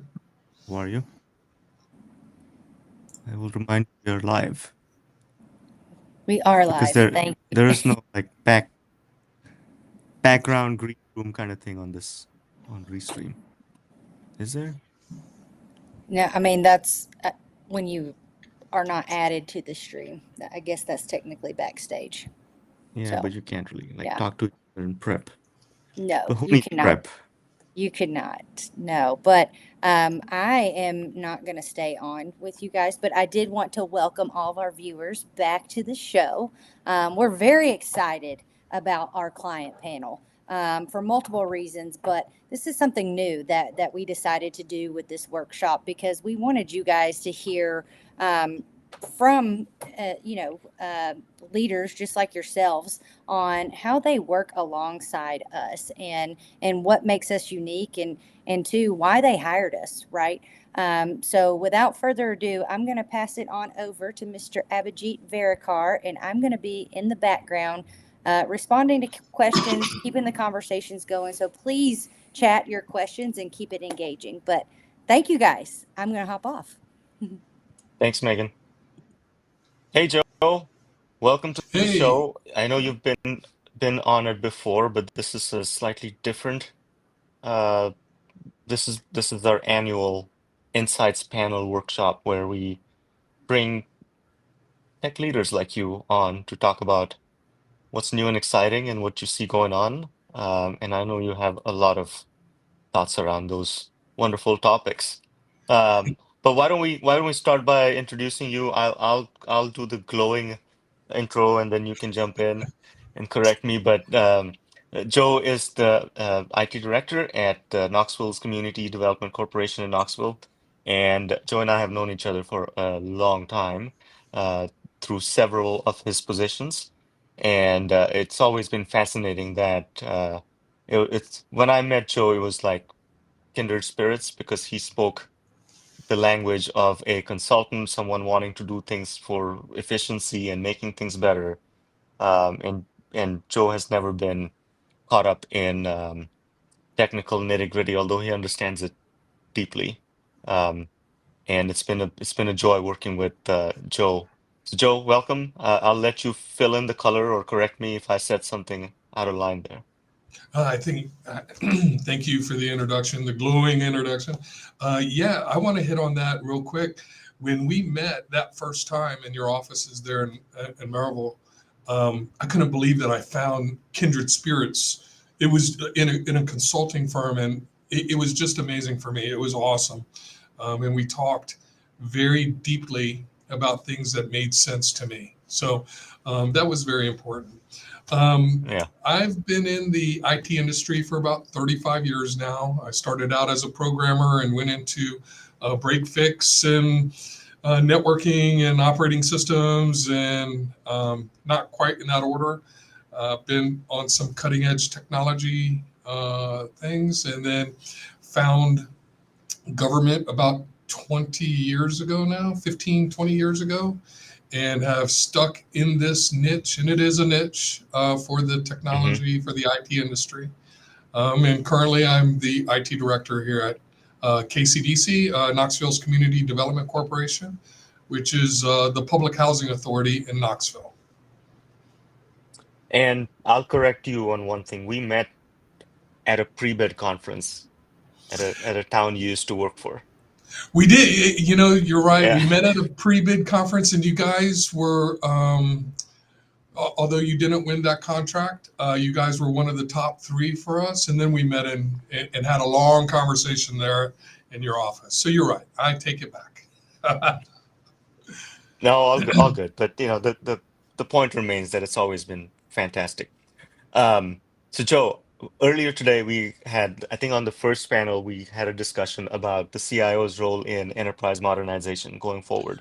Yeah. Historically, because most things were on premise, most things were, you had developers on site and on your team, the whole ERP, HCM thing kind of was the CIO's responsibility. And I know that in the last 3 years, you've gone through that life cycle of being responsible and then not. And Tell me how you see that today compared to uh, like 10 years ago where things were slightly different. Yeah, in the pros and cons of it, Yeah. from the IT side, we're, once the implementation is in place and we become that support organization, we're users first, and then we're the support next, especially with outsourced products, cloud-based and vendor-hosted software solutions. As as an IT provider, as a technology services provider, our role is really to support the end user in getting the vendor to understand specific needs that we have, to speak the language, if you will. Hmm. Beyond that, our human resource management software, I couldn't tell you the next thing about what's the most important piece. I say that, I couldn't tell you. Just speaking to the HR people, I know what's important to them, but I don't know that, or finance. What's more important to the finance people, a GL account code, or, and I could make things up as I go along just from listening to them. So as the end user, we have very limited knowledge on what is needed, but on the technical side, we can speak the language to our providers to help them understand where our users are and where they need to go. Hmm. And yeah, just recently, being from right in the middle of the implementation process and support and all of that, to sitting on the outside of that, looking in and watching the end users and the business leaders, the department leaders, the CFO, or the operations people speaking directly to the vendor for their needs instead of going through IT, is both a curse on some sides, because we're not brought into these issues, which we might be able to fix immediately, until the very end where frustration has taken over. And then on the positive side, we're no longer the speed bump. We Hmm. aren't hampering efficiency in getting our end users their needs fixed. So pros and cons to it. On one hand, I kind of enjoy not being in the center and being the support. Hmm. On the other, I don't like being on the outside and coming in when it's an emergency. And is it then your fault when things break? Oh, of course. Yeah, yeah. Hey, well, and it might not be, but I take it that way. I take personal responsibility, ownership Yeah. of technology. Hmm. So while some of the business leaders might not make that clear, I have that feeling. And that's what makes you a good leader, right? It's not necessarily about blaming somebody. It's as a steward of the organization and the process, you feel it. And I know that you think deeply about um, processes before you even think about the tech behind it. So the first panel also was talked about process mapping and analysis, and we've talked about it quite a bit. We've done some projects together where we've Yep. mapped the heck out of everything. Um, let's talk about how that's useful in making the decision on um, who's going to take support calls for a thing that's live now. Because when you did process mapping during implementation or right before that, when people start using the new system, they realize that our pie in the sky process future state may not necessarily work for several reasons. How do you pivot? Is process mapping a forever thing? Process mapping is a forever thing and constantly changing, as our business needs are constantly changing.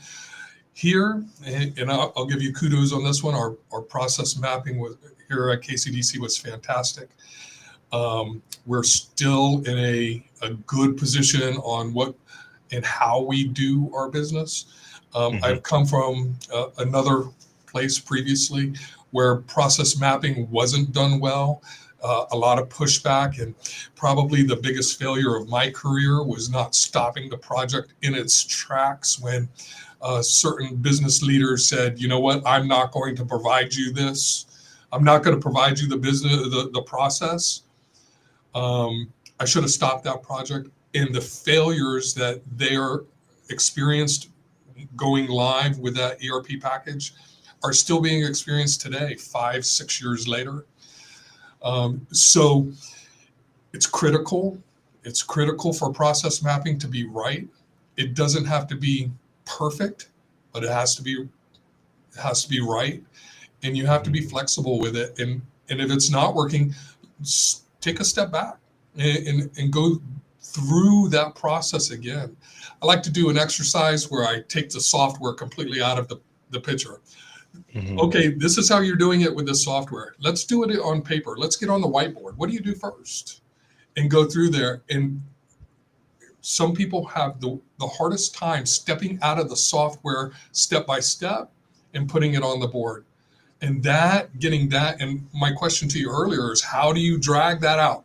How do you drag that out of that end user and say, let's look at it holistically from not just the software, but how does it work really? That's critical, and it's ever changing. And moving on to AI later on, I'm putting those arguments to my internal business leaders today. Tell me this process that you're doing and how we can make it more efficient for you outside of software. Yeah, and that's going to be critical, right? As I study AI and agents and how these moving parts fit together, the good part as a practitioner of business process analysis is that skill is going to be crucial in setting up whatever agentic workforce you want to set up. So planning for that, how do you do a hybrid workforce? It all comes down to what process you're going to set up. So that skill's not, at least for now, AI is not going to take those jobs. Let's take a couple of questions. This one is sort of like this is a softball, Joe. Why did you choose Avero to be your consultants? This is an audience question, okay? I didn't make this one up, nor did I tell them to ask this. Do I have to speak well of you here, AV? No, just speak your mind, because you've Absolutely. used consultants before, and we have worked together now for a long time. So I think it brought up earlier. First and foremost, there's a trust relationship that has to be built. When you're speaking to a consultant in general, not just you guys, but in general, I feel that if someone's trying to sell me something before we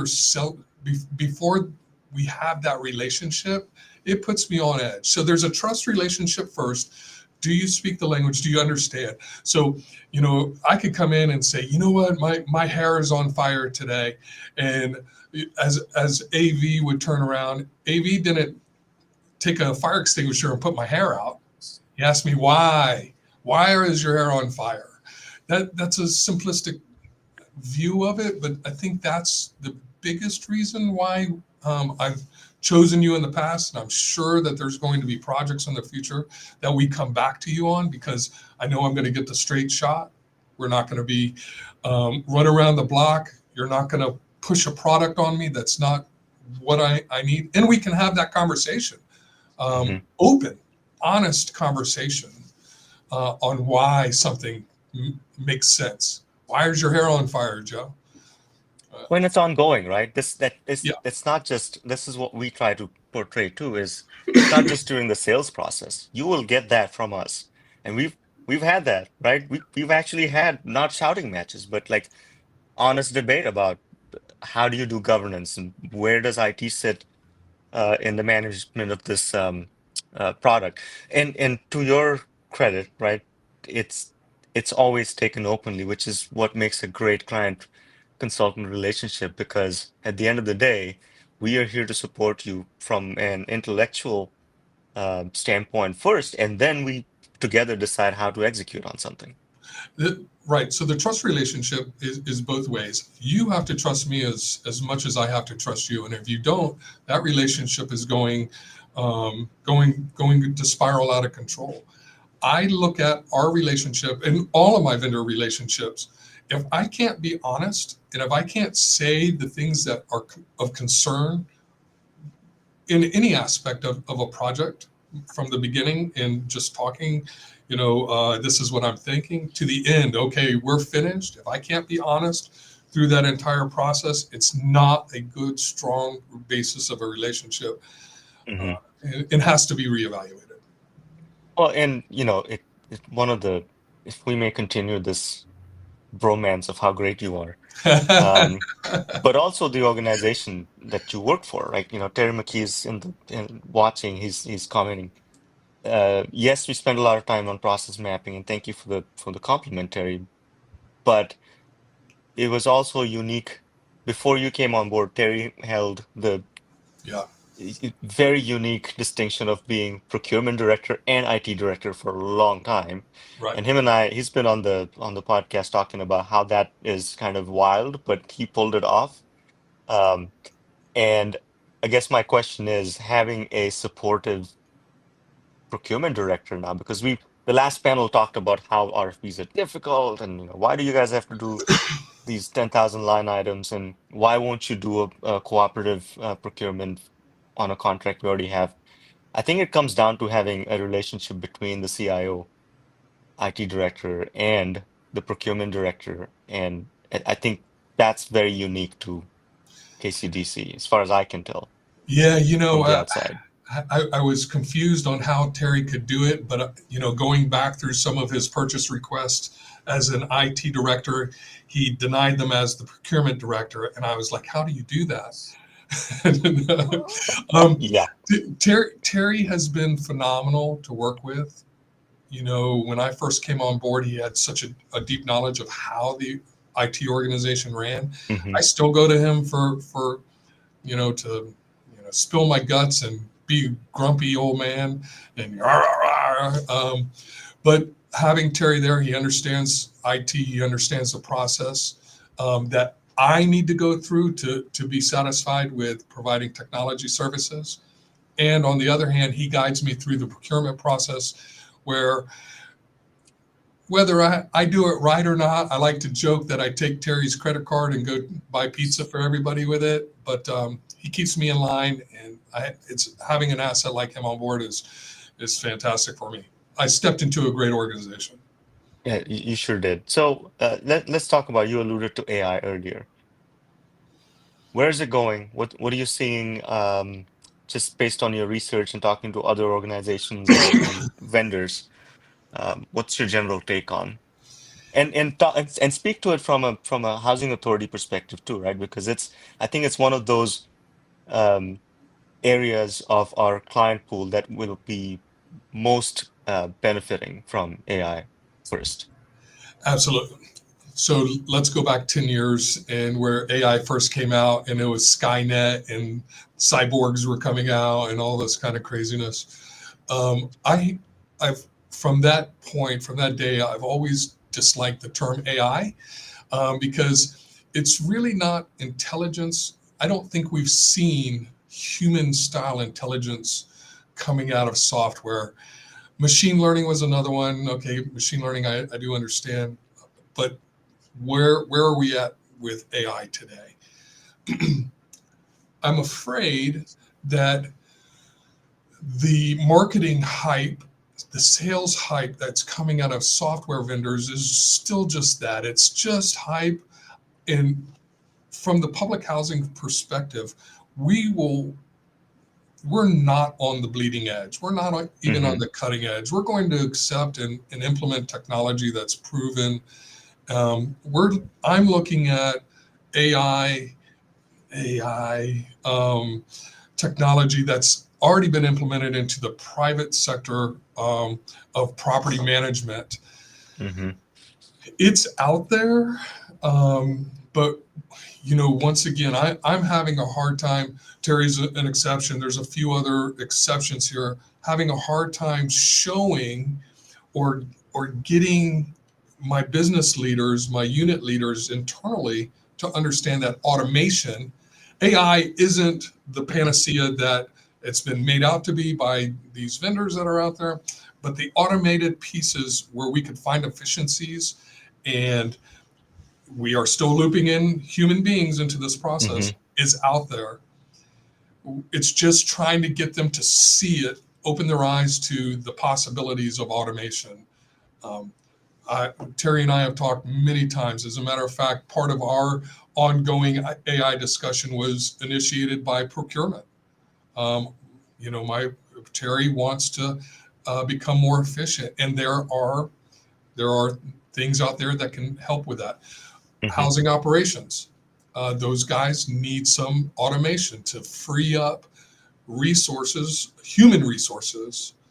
I can see finance bringing in AI that could more easily automate the invoice processing procedures that they use. It's just getting them on board. And while they're excited, it's just not coming together. I don't want to say fast enough, but smooth enough. Yeah, and I think it's down to strategy, right? How do you do it in what order, and how do you know you're not getting locked into something weird? Because at the end of the day, very few people really understand what's happening in the LLM layers and Right. the actual how. So it's such a leap of faith for humanity in itself to, have the thing do the thing for you that you don't completely understand. I'm gonna take some questions that are coming in, Joe, specifically for you. So how do you, once the initial excitement of a new implementation has worn off, how do you address declining users' adoption? What strategies can keep people motivated to keep pushing to use the new thing post go live? Yeah, so I think there's a training component to that, and the training, not just from us, but from the vendor. Conferences are another big one where, the let's call them power users. I've been around a long time. Power users. I don't know if we still use that term, but Well, we do. power users are going and learning things and bringing it back to all the other users. It's hard to get people out of the rut that they get into if they continue to use the package in the same way that they did yesterday and the last application that they had. So if you show them new, through training and through exposure, new methods or new processes, sometimes that sparks that interest to go and learn. So learning, the training piece aspect of it, conferences, online training, that all works, that all helps. And then you've got to identify your champions. We've had this conversations. There are three in my organizations, or in how I view. You have your naysayers, people who are going to be grumpy and no, this is terrible, it's not going to work. You have your people that are going to pick up a process or pick up the software and do it just because it's their job. Then you have those champions out there who are running with it and making it work. You find your champions, and then you expose your champions to people in the middle of the road, the go along to get along folks. And you expose those two together, and I think that's another great way to keep that energy going. I think there's also a place, Joe, for and I just came up with this, so shoot it down. It's the implementation influencer, right? There's actually a term called office influencer now. Like it's part of HR strategy where they designate someone to be the influencer about policies and keeping morale up and things like that. So I think there's a place maybe for that as a change management tool, which kind of segues into the next question, which is about change management. How do you approach change management when introducing new systems? I think you touched on that a little bit through that last answer. I Tell run me and more hide, about man. that. That change management is the hardest. Change management has always been a challenge. People hate change. I think the biggest piece to it is honesty and being transparent. This is the reason why we're changing. even if the reason is cost savings, which the end user, they might not care about saving the dollar or the 30 cents or whatever it is. But if you're honest and upfront and you tell them, here's the package we're going to, here's the change that we're making, these are the reasons why we're doing this. There's going to be some training, there's going to be some bumps along the way, there's going to be, growing pains. As long as you're honest and upfront and you let them know and give them the confidence that those bumps will be addressed and fixed to the best of your ability, our ability, my ability, then they, people go along. You will always have your naysayers. Very, very small percentage of your people are going to hate anything that you do, regardless of what it is. You could give them $1 and they're going to be like, $1? I was looking for $1.25. So. Yeah. Well, here's a couple of fun ones. I know you'll enjoy this one. What's one outdated mindset around government technology that you think agencies need to let go of? I hope that came in from Terry. Remote. I don't know. I've lost my remote chat, work. so I think that if you don't allow your staff to work remotely, when they're put your parameters, put your boundaries on remote work, whatever they are. I think that's outdated and outmoded. We can do everything that we do in an office at home or on the beach in Curacao or wherever. As long as you've got internet, I think that's the biggest one for me. Yeah, remote work, and there's a couple others, software, being bound by, software, that's another one. I say being bound by software. Let me dig that hole a little bit deeper. Software isn't the end all be all. If you're sitting back saying, I can't get my job done because I can't do this in the software, you got a problem. So anyways, I could talk. Oh, that's good. That's good. All right, man. These are questions. Everyone wants to ask you questions. What would you say to someone considering a government IT career? It's not glamorous. Let me just say that. I say it's not glamorous. When you first begin in government, when I went into government because it called to me. It called to my being. I'd been in private sector. I'd been on the bleeding edge, running around. You mentioned something about traveling the other day. I did 300,000 miles on Delta and 200,000 on Continental, back when Continental was an airline, in 1 year. So when you come into government, you have to have the mindset that government is not glamorous, but it's very important. And you have to have the mindset that what you're doing is for the greater good. I started off in a special taxing district, a fire department. Those guys had a very direct impact on my community every day. I'm here at a public housing authority. I have impact on a sector of our population that needs our support more than probably anybody else that I can think of. So there's a bit of my heart that goes into public sector that I would never get from a private sector job. So slow moving, it's bureaucratic. I want to buy something right now, and I've been hopping through the hoops for 3 months, but it'll start moving. So related question, what's the biggest misconception about IT in the public sector? That we're backwoods. The guys that I've got, that are working for me are some of the best, most technically astute people that I've worked with. Mm-hmm. I'm going to say engineers that I've worked with. Yeah. They are very good at what they do. So that's probably the biggest misperception is that Mm-hmm. we're not technically savvy, and we are.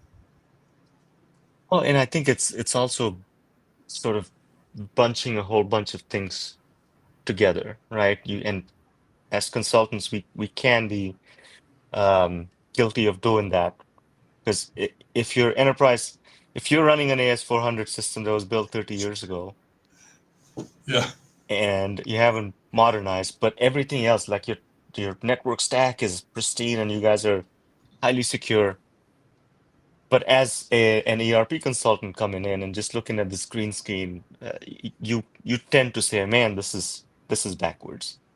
And that's where we tend to get into it with CIOs. They're like, "What?" But come look at all the cool stuff we've done with networks and backups and things like that. So you're right. It's not a blanket statement. Governments sometimes are behind, and it's a lot of it is by design. By design, yeah. By design, I great don't. decisions. I don't think that I will ever, as a government director or as a government IT guy, would Mhm.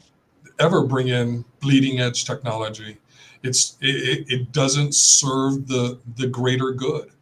It's cool. I love tinkering, but it doesn't serve the greater good. And typically, you're spending a little bit more for that. And typically, you're learning that product, and you're in the vaporware type of situation, smoke and mirrors. Does this work? Does it not work? I want to plug something in and make it work easy peasy with what I've got. Hey, with the whole Doge thing going on at the federal level, is what impact, if any, do you expect on a housing agency? Fear, uncertainty, and doubt is the biggest thing that's happening. Mm-hmm. Operationally, I haven't seen much yet. There's a lot of people here running scared, and not only from us. Once again, our clients are the most needy in our society. They're Mhm. scared. So dealing with having that forward-facing posture that we're going to be here for you, where Doge and HUD and people that are behind us are giving us the heebie-jeebies. Mhm. And that's a technical term, by the way. It is. So I'm not sure where Doge is going. I hope that there's some type of awakening within government to say this is protected, this is needed. Mhm. Is there areas where we can find some savings and efficiencies? Absolutely. Let's get the easy ones, but let's protect those people that need to be protected. So Yeah. I can't tell you what I look at it from an IT perspective, and if we start losing funding and we start losing people, how do we maintain our business and continue on with less people? And we're very tight now with people Yeah. resources. How do we continue on with the mission in the business? So it's definitely rattling around in the brain, but Yeah. haven't seen much manifestation of it yet. It's a good time, right? For automation and thinking about how are we going to do this without, and for an agency like yours, customer service comes to mind. Uh, you have multi-language clients. Maybe not so much in Knoxville, but you think of a housing authority in, say, Santa Clara. We had a client there, they had 15 different languages. Every Yeah. notice was in 15 language. So it's a great time for someone like that to use AI for translation or for frontline workers, things like that. So how it's done is going to be important.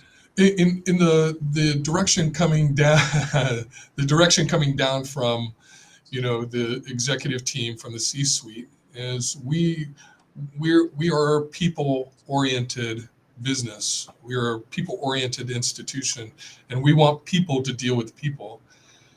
That's Yeah. a great philosophy until it can't be done. And then how do you pick it up? How do you pick that where because people is our biggest cost. You Mhm. know, our biggest cost is our staff. So yeah, it's a challenge. I've been thinking about it. Sometimes it keeps me up at night. Well, and we're gonna talk about it later today on AI maturity and stuff like that. Things I've been trying to show you, Joe, for 3 months now. But I'm hard-headed weather and other things have, yeah, I know. and I don't listen well. No, that's not true. That is not true. In fact, if there is a harebrained idea that I have, I think you're the first people I go to. One of the first people. Like, hey, what do you think? Yeah. And I Well, usually get the lowdown, good or bad. All right, more questions. Are you sick of questions yet? Cybersecurity is a growing concern for government agencies. What's one overlooked risk that agencies should be paying more attention to? I'll tell you where I'm at right now. And Okay. so it's the things that we know really well, and I know really well, is endpoint detection and response, and you have your outer side, your what you're facing, your internet facing side, your firewalls, and the multi-tiered approach, your unified threat management, your all the different applications that you put on the outside of your network to help you um, mitigate some of those risks. A lot of people ignore the middle part. What's your communication east to west look like? Um, Not that they're ignoring it, but they think they have a better. I think that I have a great handle on it, um, but I'm not sure. How about that? What do my logs look like? If you've experienced a cyber event, you know that logs and tracing where the bad guys have moved through your network is so critical to your mitigation, your after event mitigation efforts. Where was your data exfiltrated and all that kind of stuff. I think that's the biggest piece on cybersecurity. I left out the easy one. The easy one is your end user. Always is the end user. Address your end user. Make sure that they're up to date on their training and know what phishing and know what the new phishing attacks are. And now they're coming across your phones and they're making phone calls and those kinds of things. That's the easy one. You dealing with the end user is really easy, and I believe in my case it is. Easily knock that off the board. But I think the midpoint, those mid sector, that east-west traffic within your network, are your networks really secure? Are you VLANing properly? Are you protecting your critical assets properly internal to your network? And are you looking at it? And are you capturing that traffic? That's And yeah, if end users, you hit the nail on the head, right? I mean, people who we're trying to protect anyway. yeah, And there's several new vectors of cybercrime. And when you say cybersecurity, it doesn't always have to be about the blinky lights and what firewall you have. It's the people. absolutely. Our people get scam text all day claiming to be me and go get Apple gift cards or whatnot. And we have to constantly educate our people saying, that's not me. I will never ask you to go get a gift card. Yeah, But the end user is the easy. I say it's the easy one. It's yeah, the most. If you're in cybersecurity, if you have any responsibilities over cybersecurity within your organization, your end users are the number one focus. Focus on them. Overlook things are the other ones. And let me just say, I went into your office and I said AV told me that I could have free donuts and they kicked me out. So they're like, AV would never tell anybody to come in and get free coffee and donuts. Anyway, you knew it was coming up. You that knew. was stealthy. You didn't tell me you were coming. We would have had donuts for you, but we know better now. I do. Well, Joe, thank you for joining us today. I really appreciate you and your um, always honest feedback, and these are always fun with you. But I appreciate you coming on. Do you have any parting thoughts, pot shots? No, thanks for having me on, Avi. Yeah, like you said, I always dig talking to you. It's a great conversation, even when I'm wrong. Even when I'm wrong. And likewise, yeah, Yeah, likewise, yeah. yeah. All right, we are going to take a quick 5-minute break, and our next guest is Hector Ordonez from the Fort Worth Housing Solutions. Joe, you're welcome to stick around. I think you guys need to know each other anyway, but we'll be back in about 5 minutes. See you in a bit.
Welcome back to the live stream. We had technical issues and longer for us to come back. Apologies for that. But I want to remind people that we are hosting our 2025 Insights panel, the first one of this year. There'll be more later. And I want to remind also the audience that there's a few assets that we are handing out for those attending today. The 2025 ERP guide, which is a fantastic starting point for those of you that are thinking about replacing your systems or modernizing them in other ways. And also the 2025 GovTech report covers all things GovTech, including ERP systems, the top systems, and artificial intelligence that everybody wants to talk about, and is actually the next topic of conversation on this live stream. Welcome back, Megan. Hey guys. Good to be here. Thank you for sticking with us. As AV said, we did have some technical difficulties, so sorry for the long pause. But I'm most excited about this conversation. And this is something that we've been talking about on our channels, I would say, for the last 6 months, right? And it's something that we've done a lot of research internally on, and we've listened to our clients and some of the questions that they're starting to ask us. So I'm very excited to talk about AI in the public sector, and then also to talk a little bit about and launch, I guess, soft launch our AI and what you guys are going to hear from us. So joining us shortly is Clay Brooks. She is heading up our AI initiative, both internally and externally. So when they join, I will be sure to add her to the stream. But in the meantime, hey V, do you want to just dive in Do. Yeah, I mean, I've been go for it. dying to. What are we hearing, and what's been the turning point in AI in your opinion? Let's just start there.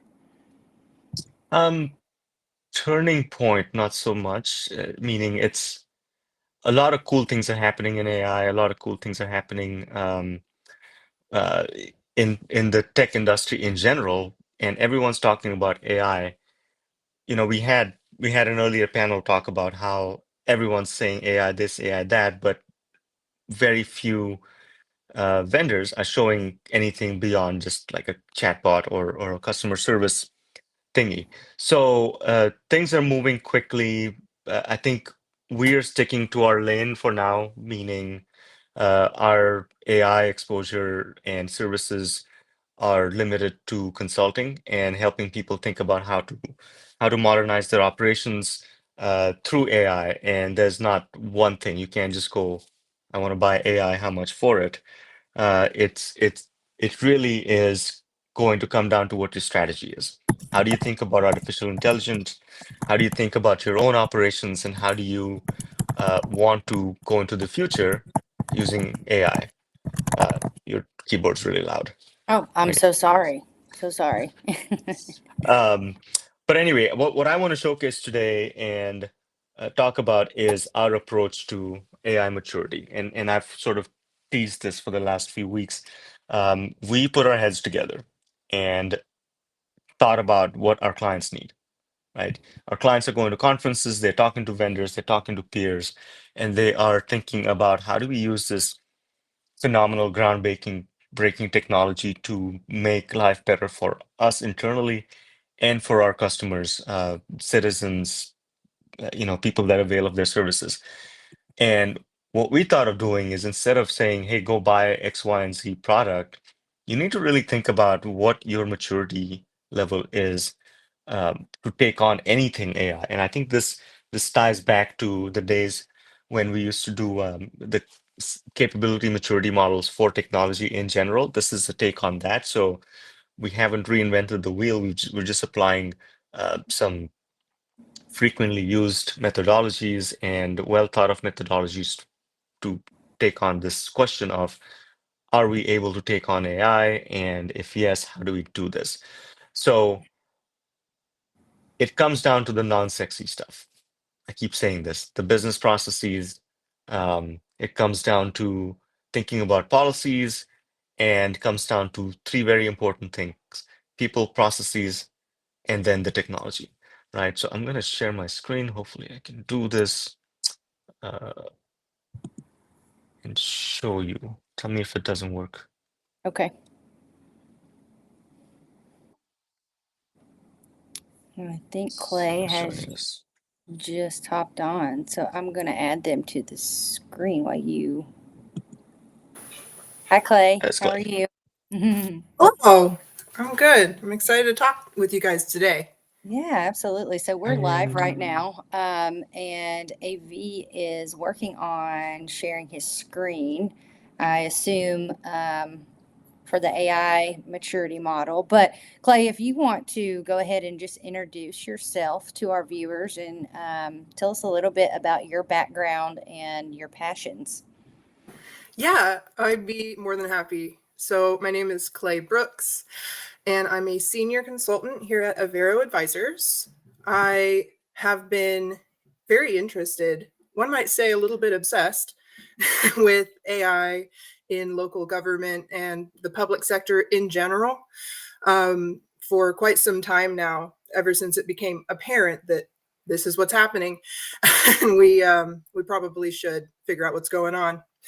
I'm also a ProSci certified change management professional, and that really informs how I approach the implementation of AI in local government, because I think, like, I was watching the one of the previous streams with Joe LaCroix, and he said that they were talking about the people that are involved in cybersecurity, right?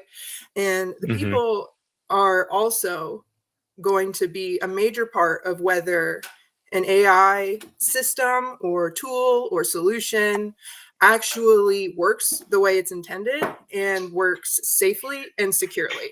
So that's my spiel, and I am so ready to get talking about this. No, that's great. All You right. guys are going to do a great job. I'm going to hop off and answer comments in the comment box. So you guys take it from here. All right. So Thanks, can Megan. you see my screen? Yeah. Because I can't see myself. Okay. So Clay, let's dive into this. We're talking about AI maturity, and it comes down to, like I said in the intro, it's the non-sexy stuff. People, process, technologies. We've been talking about this for decades, and it comes down to, AI is going to revolutionize everyone's world, including our clients. And here we are again saying people, process, technology. Help me understand how it's the same thing, or why is it the same thing we're talking about when we're talking about AI? Well, Avero Advisors has been implementing and just in general creating strategic plans for government technology for what is it, 9 years now? It's going It's the on a ninth year. decade Yeah. now. Mm-hmm. So it's not like this is the first time we've implemented an emerging technology in the public sector, right? Right. We're already reinventing a lot, so why reinvent the wheels too? But also, it does make sense that you would look at these three things. If anybody in the comments has an idea for what we could add to this that is not people, process, or technology, please prove me wrong. I think that pretty much covers whether or not your organization is ready for AI. Is your cybersecurity up to snuff? Do you have the infrastructure and the tools? Basically, is your data actually in a place that's accessible, not in a file cabinet on a physical piece of paper? And is it of high quality? And on the process side, are you prepared? I don't want to be caught unawares when some like disaster happens. I would rather have governance in place from the start to protect everyone involved. So do you have governance? Do you have policies around this? How does the public feel about this? Have you done a sentiment analysis? Are you ready to be transparent about the addition of AI to your tool set? And lastly, people, the leadership, first of all, has got to be involved, has got to be championing this and be able to answer questions when they're asked. It's important to have a dedicated AI team. If you're implementing something, if you're not quite there yet, then that's okay. That's part of what the AI readiness assessment and this AI maturity model we've got going on is about, is figuring out where you are. Do you have that team ready to start a pilot project to solve a problem you're facing in your organization? And do the rest of your people have the skills and knowledge to feel empowered to use that tool and actually improve like their efficiency in their day-to-day at work? That's awesome. So, again, nothing new. It's a new application of the same things we've been talking about, but that leads us to the readiness assessment and the maturity model. So, what do we mean by that, and why are we talking about this? Again, I'm gonna circle back to my intro earlier in this section and say that the question to ask is, are we ready to take on AI projects, not necessarily which product to go use, because you need to have certain baselines set for your organization before you can start taking advantage of artificial intelligence enabled software that will make your operations more automated, more efficient, and just take another step into the future. So we put our heads together and say, okay, what does that look like? And when we do IT strategic plans for our clients, it's similar level of thinking is when we go and talk to a county or a city, we're looking at, do you have the right infrastructure? Do you have the right people? Do you have the processes? And using that, we create a strategy for modernization, because you can't just go in and say, go buy the best networking equipment or the best ERP system out there tomorrow, because it's not going to work for you. So similar thinking has been applied to this AI maturity model, and we've come up with 5 different levels of maturity that an organization, a local government, or government agency can achieve in order to take advantage of AI. So, Clay, I'm going to let you dig into this and walk us through the 5 levels of AI maturity. You're gonna let me have it. All right. You sure about that? Go for You it. know what happens. You're the expert. Okay. No, All right. this is the So time. I started coming up with this to sort of simplify the process of figuring out whether an organization is in a good spot to proceed with this emerging technology. And it kind of stems from some of the clients that we have worked with over the years. When I look at their infrastructure, when I look at the people working there, when I look at their policies around IT in general, I see a seeker potentially. They wonder what AI is good for. They wonder what AI could do for them, but they haven't really dug into how to make that happen, how to actually be prepared, prepare the people that are going to be using it to understand what they're doing, what the AI is for, what those models are doing in the back end. That is not always entirely clear. So once that conversation has been had, once those policies are drafted, and it doesn't have to take long, right? The GovAI Coalition has policy templates out there that are ready for you to grab and start using and building your AI policies brick by brick. But we'll get into the policy side later, perhaps. Yeah. Once you have everything in place, then I think, not everything, but everything I just said in place, I think that it is safe to proceed with caution, obviously, towards using vendor managed tools. There might be a software suite that you're already using. A lot of people use Microsoft Suite these days. And if you wanted to use Copilot on an organizational level, if you wanted to use Azure AI, that might be more of a navigator task, because Copilot's kind of already set up, and Azure AI is more customizable, but requires a little bit more piloting, right?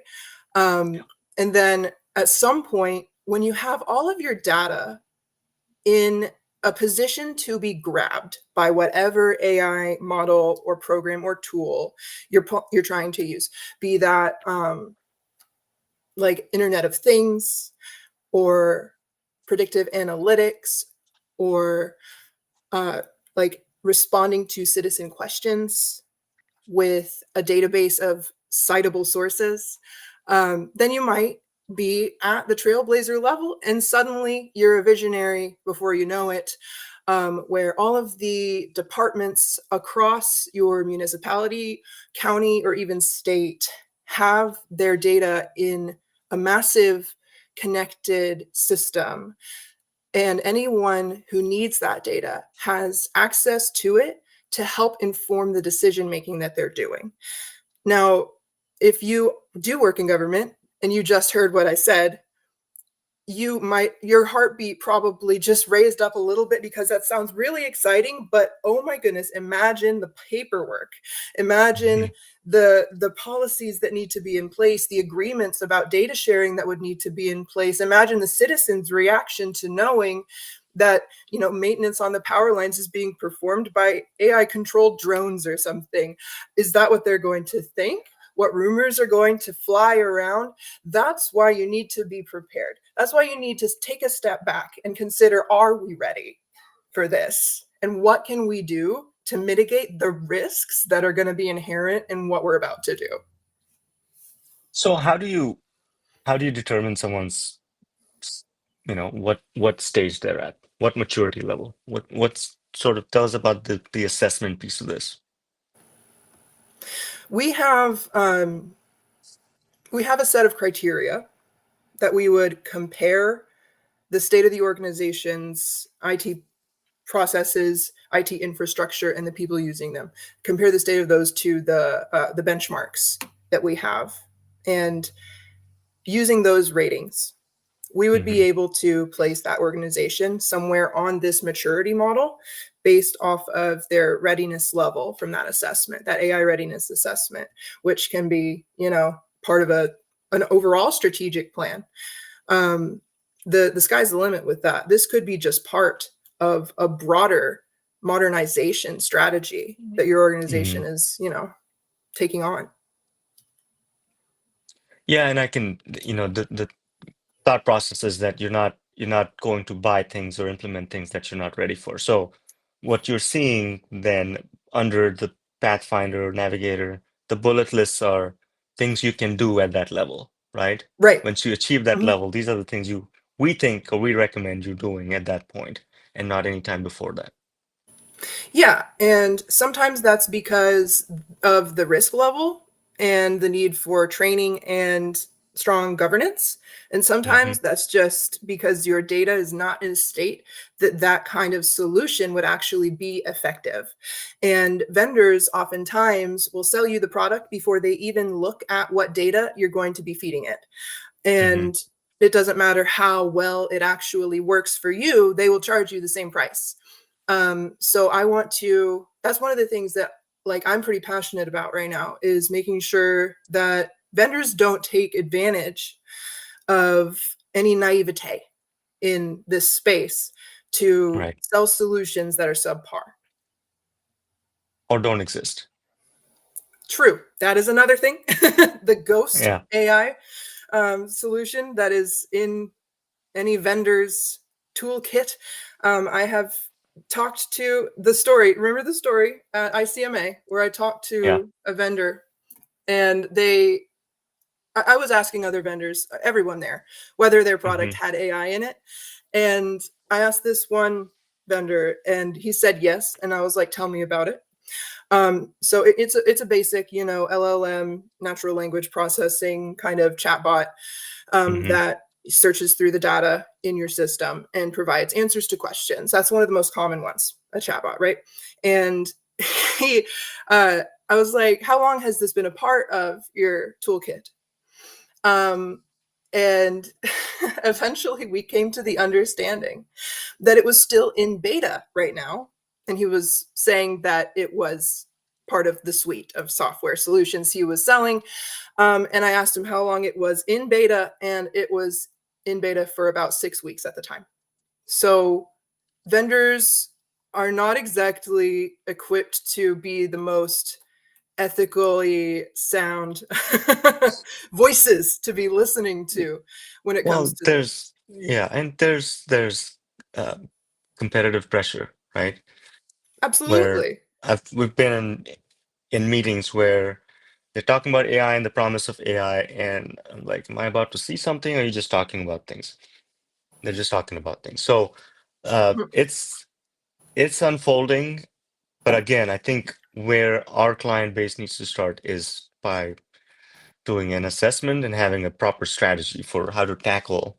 Because as soon as you're presented an AI product, you need to think about, okay, where do we sit on this maturity model, and can we even take this on today? And that's the question that needs to be asked, because you can take on things that don't fit, you don't understand, you don't have the data for, and more importantly, you don't have the governance structure to control if it goes bad. Right. Um, We all just a know couple the of risks. I don't questions. have to dig Yeah. too far into them, right? Oh, okay. Megan Seaton. So good. Adding to this. Okay. The worst is when an exec says we have an AI strat. Cool. What is it? Yeah. I What haven't is in it? heard. Yeah. I think placing yourself on a maturity scale is the place to start, because you can't have a strategy without knowing where you stand today. And I think Mhm. that is the approach that we are recommending our clients take. Um, because again, you if you can't slot yourself in one of those maturity levels, you can't make effective decisions, because you could be considering buying something that a level 5 agency might implement, um, and you're not a fit for it. So thinking of those things is critical, and that's what our maturity model does. Let's see, Joe was asking questions again. Plug and play. Hi, Most Joe. folks who envision AI deployment do not understand the learning model, which requires time and people's resources. I think Mhm. this is a key component, because you can't just look at a demo and say, I want to buy that thing. Um, you have to make it work for you, which means you have to feed it clean data for it to learn on, and uh, therefore become a useful product for you. Good question or I comment. think there's two kinds of learning that Joe might be referring to, and I haven't seen the whole conversation that was happening, but I imagine it's about training the model, right? Some AI Hmm. solutions you have to feed data, and there is a human in the loop feedback mechanism that needs to be employed before the software is deployed, Yeah. where you get the response from the AI model and you rate it somehow so that it receives a reward if it's a good response, and if not, it has to start over. So that's one part of the learning, is training the machine, and the other part of the learning is teaching people how to use it. And that's why I think it's good to Hmm. have a dedicated team, because that knowledge has to slowly disseminate throughout your organization, I think, to do it properly. Yeah. So the question is about AI myths, and I'm trying to find it. Um, there it is. Curious enough to hear, what's the common AI myth you hear, and what's the reality behind it? What's your take, Clay? I've been thinking a lot about myths lately Okay. in a broader context. What I do you want to hear what's really been on my mind? Yeah, Because please. I've been thinking a lot about the myth that when public sector organizations get an AI tool and Hmm. they help train it and they set it in place and it starts helping them, the myth is that they are totally in control of that model. When if you take a second and like step back, zoom out just a little bit, the the real governance that's happening is at like a corporate level almost, where they decide what tools are going to be made available to you. So what I would really like to see to dispel this myth is more of a conversation with more input from the people in the public sector. I would love to know what things your organization needs. One of the great ways to find that out is to go in there and do an assessment. But just in general, I want to hear also from the public themselves. What are your ideas? And I would love to see more vendors, more small startups, more medium-sized businesses that have the capacity to build new tools nobody else is creating, that people like our clients and their constituents really need, rather than creating the easiest thing, creating the most competitive thing, and putting it in our faces like, this is what we've got. Do you want it or Hmm. not? So Well, it's all, that's yeah. my take. No, I appreciate that. I think it's also, like I said, competitive pressure. I was Yeah. listening to a podcast yesterday where I don't know which one it was, but they said if you put AI on something, it's immediately you're looking at increasing the value of that thing. Um, and it's the gold rush. Mhm. You need to find ways to make sure you're ready and able to accept that. Um, we have our next guest joining, Hector, Oh, and fun. Is he going to be on with us? I'm gonna bring him on, All right. and we'll just roll. Hector, Okay. Hello. Hector, we can't hear you. Check your audio.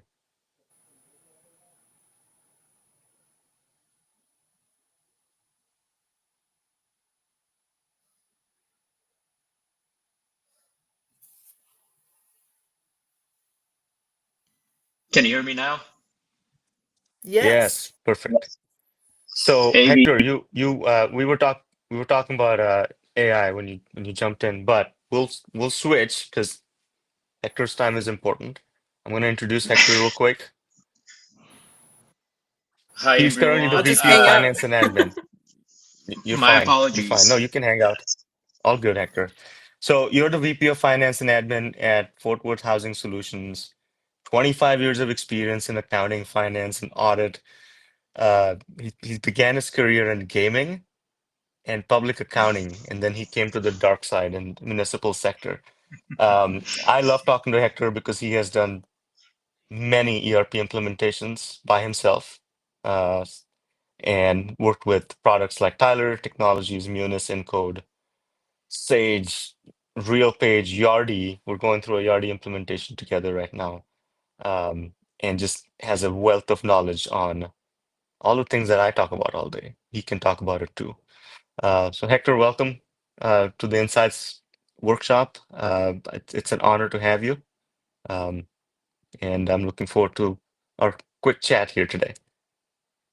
Thank you, AV. Well, first of all, my apologies. I know I was supposed to join in earlier, but I was actually working on contract negotiations for this ERP implementation, and that took longer than we expected. It was supposed to be a 1 hour call. It turned into a almost 2 hour conversation, but Oh no. it was a good conversation, and it was a conversation that needed to happen.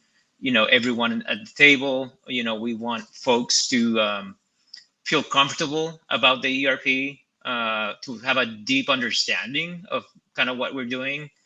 In fact, one of the things I wanted to share with some of those attending, this webinar was, the importance of the work that needs to happen before implementation. You Hmm. definitely, we don't realize a lot of times we underestimate the importance of making sure that we're to understand that the majority of the work happens before you start data conversion. You need Yeah. to be able to, there's a lot of things that we need to do to prepare for a successful implementation. You need to be able to have one, assess the environment. You need to understand not just what you're trying to accomplish, but also understand the culture of your agency or the company where you're trying to do an implementation. Like, do you have the right culture? I know when I joined FWHS 4 years ago, the first thing that I was tasked with was, we've been trying to do this ERP implementation for 5 years now. Now you're it. You're going to do it. And and I didn't know anything. I was, one of the first things I did was to assess the needs. Do we really need an ERP system? Do we, or can we just optimize what we currently have? I needed to get a good understanding of the culture, because this is not something that you do on your own. You rely on Right. people. You rely on your super users, not just, which they're different than your subject matter experts. A lot of times you have, your subject matter experts, but they're not necessarily your super users. They might be the folks with the knowledge, but they probably don't get on the systems often. So you need to really have and ensure you have a culture that is willing to put in all the extra work to do to do a successful implementation. A lot of times, if you don't have that buy-in from your users, the people that are gonna be doing the work for with you, then I would say it might be a time for you to stop and ensure that you have, that you bring these people to the table. You start inviting them to the demos. You start having these, discovery sessions, needs assessments. You start mapping your processes. A lot of times people don't want to do an ERP implementation because they don't want to change their processes. They feel comfortable with what they know. They've been doing it for so many years that they don't, they're scared of change. And it's human nature, and it's fine. Yeah. But you have to help them understand the benefit of, okay, yes, that's very comfortable, but you're doing 10 different steps in order for you to accomplish this. And once they see it on, I'm a very visual person myself. So when I'm able to see demos, I get excited and I'm like, okay, this is great. And for me, that's, I start seeing the project rather than something extra to do, but I'm starting seeing it as an investment. Like, I'm investing time in the future. I'm investing time, and this is going to help us get where we need to be.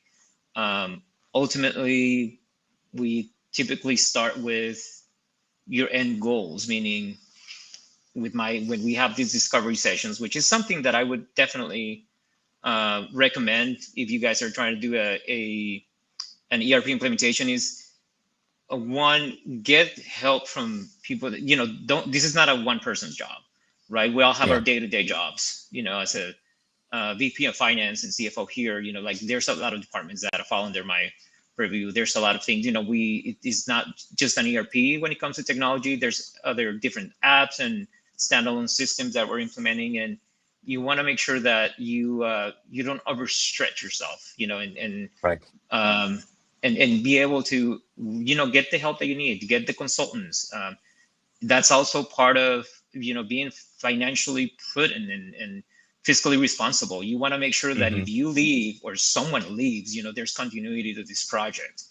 There were times during these other ERP implementations where, at a larger municipality where, we try to do it on our own, and there was this large municipality that I worked for, and we had an airport, transit agency, health and human services, assessors, DMV, water district, libraries, and they all, at some point, we all had our own, all these different standalone systems. And because it was hard for us to get on the table, and for an agency of 400 plus FTEs or employees to get on the table and really try to work together. It was challenging. So it was a lot easier a lot of times for, different executives to try to do it and find their solutions and their standalone systems. But a lot of times, a lot of these projects would stall because they would find other opportunities. And then, what ended up happening when if you didn't have a project manager, then a lot of times there were a couple of times where we found ourselves being unable to implement systems that had already been paid for. So as a finance person, I encourage that. Invest in getting the help that you need, so that if you leave or some of your super users leave, you have someone that can take over and kind of like see that project to fruition. Well, and you bring some good points there, right? You have day jobs. This is if you do this right, you shouldn't be unless it's someone like you that actually likes doing ERP implementations. For someone that is a user, it should be once in a lifetime, right? Going forward. Um, but tell us a little bit about the using external, like temporary staff or consultants to do implementations, because a lot of times people think that it is just a software project, and it's not, right? You have your software providers, your people have day jobs, and this is a day job. And we've been through this now for the last 6 to 8 months, right? This is so much work up front, and the implementation hasn't even started. Um, how do people get over the hump of thinking about we can just do it, our IT guys can do it ourselves? Well, I think once you start, if you invest in the planning process, meaning, Hmm. and you start having those discovery sessions and those needs assessments and future system assessments and timelines, you realize soon enough that you haven't even started the project yet.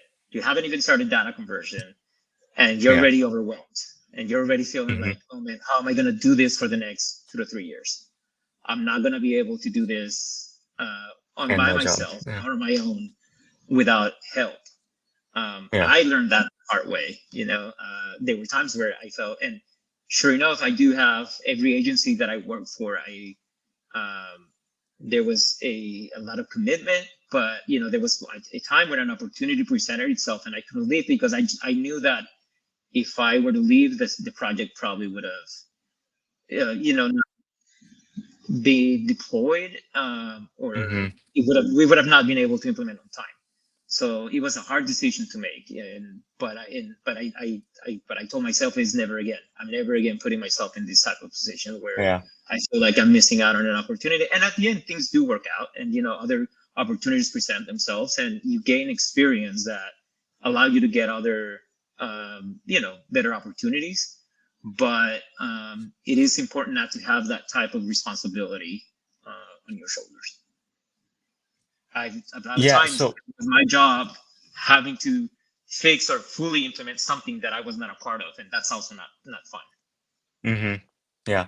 And you've grown up in accounting. So when you tell me about you mentioned that you made the mistake of trying to take it on yourself.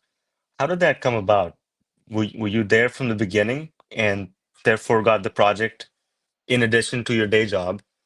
Um, and then where was the point where you realized that that's too much? Because I think it's important for people to hear that. In theory, it makes sense, but a lot of times our job becomes educating people on what this is going to look like for the next 2 years, and you have no idea how much work it's going to be. So what was that story of yours that you So made you realize that? that was a detentions standalone system. It was pretty comprehensive, for those of Hmm. you that might be on the sheriff's office, on the sheriff's Yeah, office it's like side, jail sheriff's management. department.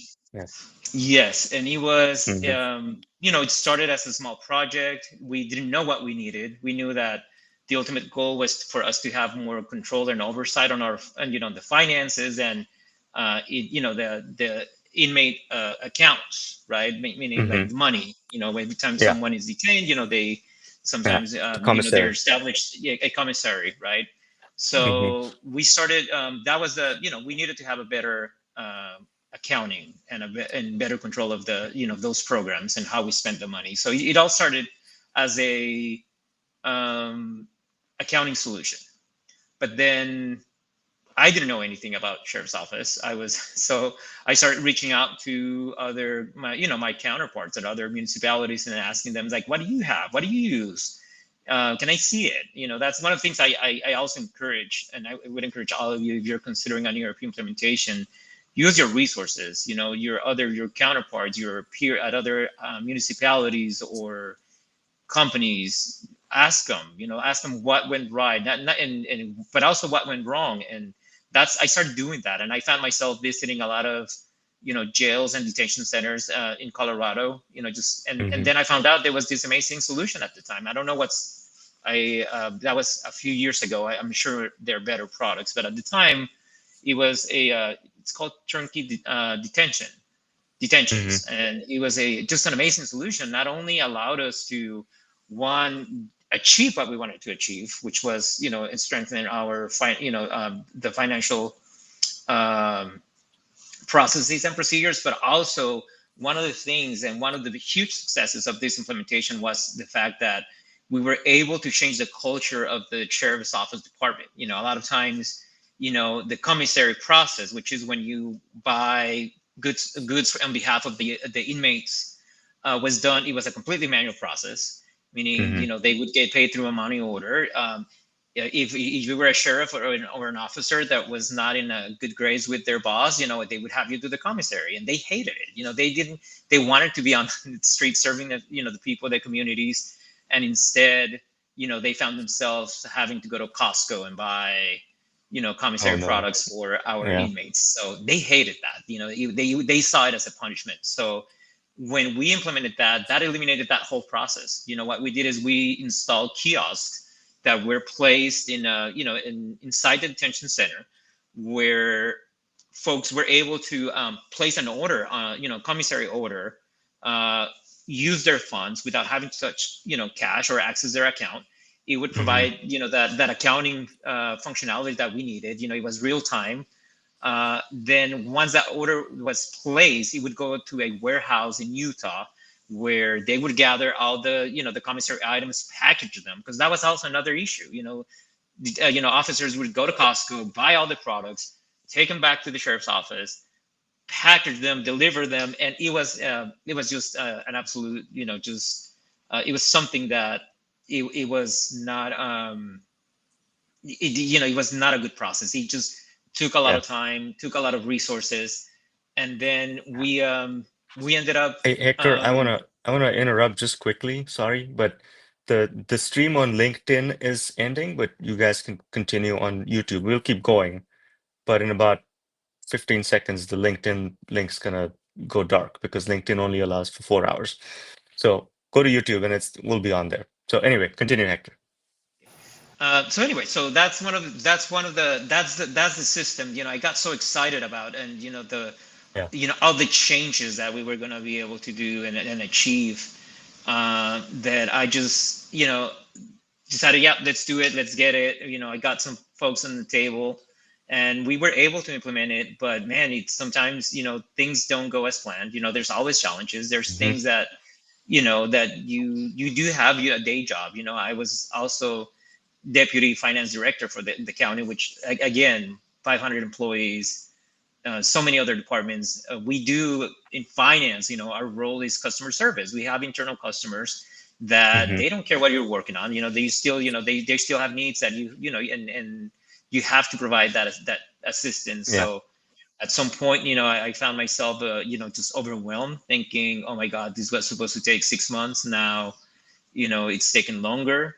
There was a change on project manager from Turkey side, so it took that delayed us even further. So a lot of times you have to also account for that. There will be times where typically the client is the one that delays the project, and that's where a project manager or or Avero or some of those folks come in, and it's where they kind of help you stay on track. They Yeah. hold you accountable. But also when you don't have that, it can be challenging.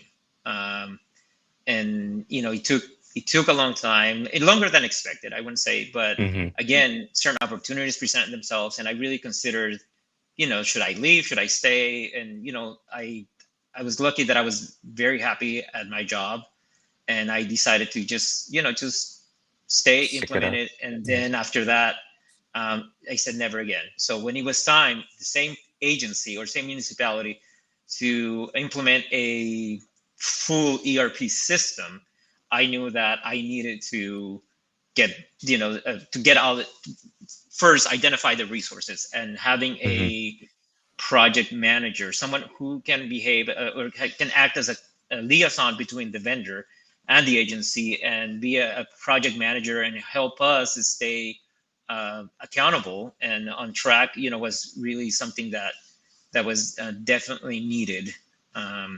So that's when that was the first one, and after Yeah. that, I think there were other small human resources implementations that I've done on my own, but I also, again, I always typically try to establish milestones and have a good understanding before I go into the project as to what that project is going to look like and how am I going to hold my vendor accountable, how am I going to hold my staff and myself accountable when it comes to this. You have to set success metrics. You need to Yeah. understand, am I doing this right, or is this the final outcome? What is it what is the outcome? What is the ultimate goal for a successful implementation?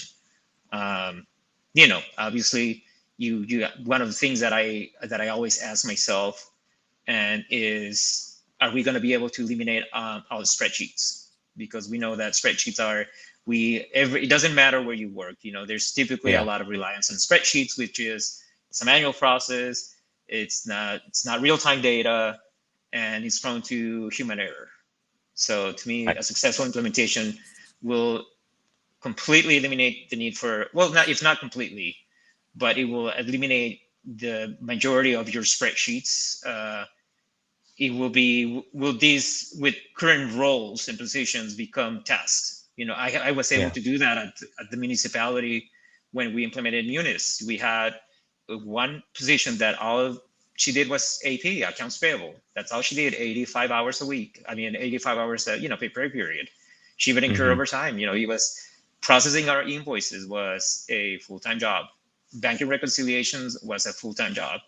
All those things became tasks, to the point where we were able to Wow. streamline our processes and procedures. And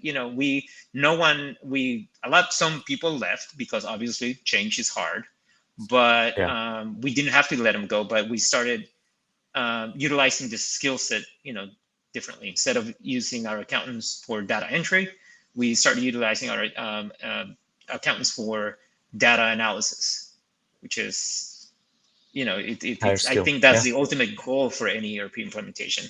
Exactly. Um, Hey, so you've mentioned choosing consultants and partners, and this is kind of a softball, easy, should be an easy question. How did you, why did you pick Avero over all of the other options available to you? so we released an ERP system, RFP for this Yeah. process. We did a three-phased approach. Phase one was planning and contract negotiation. Second phase Mm-hmm. was data conversion, training and data conversion, data testing, and data and training. And phase three was integrations and customization. That's another tip that I would like to share with you guys. Don't try to do your customizations while you're doing data conversion. Wait till the end. Yeah.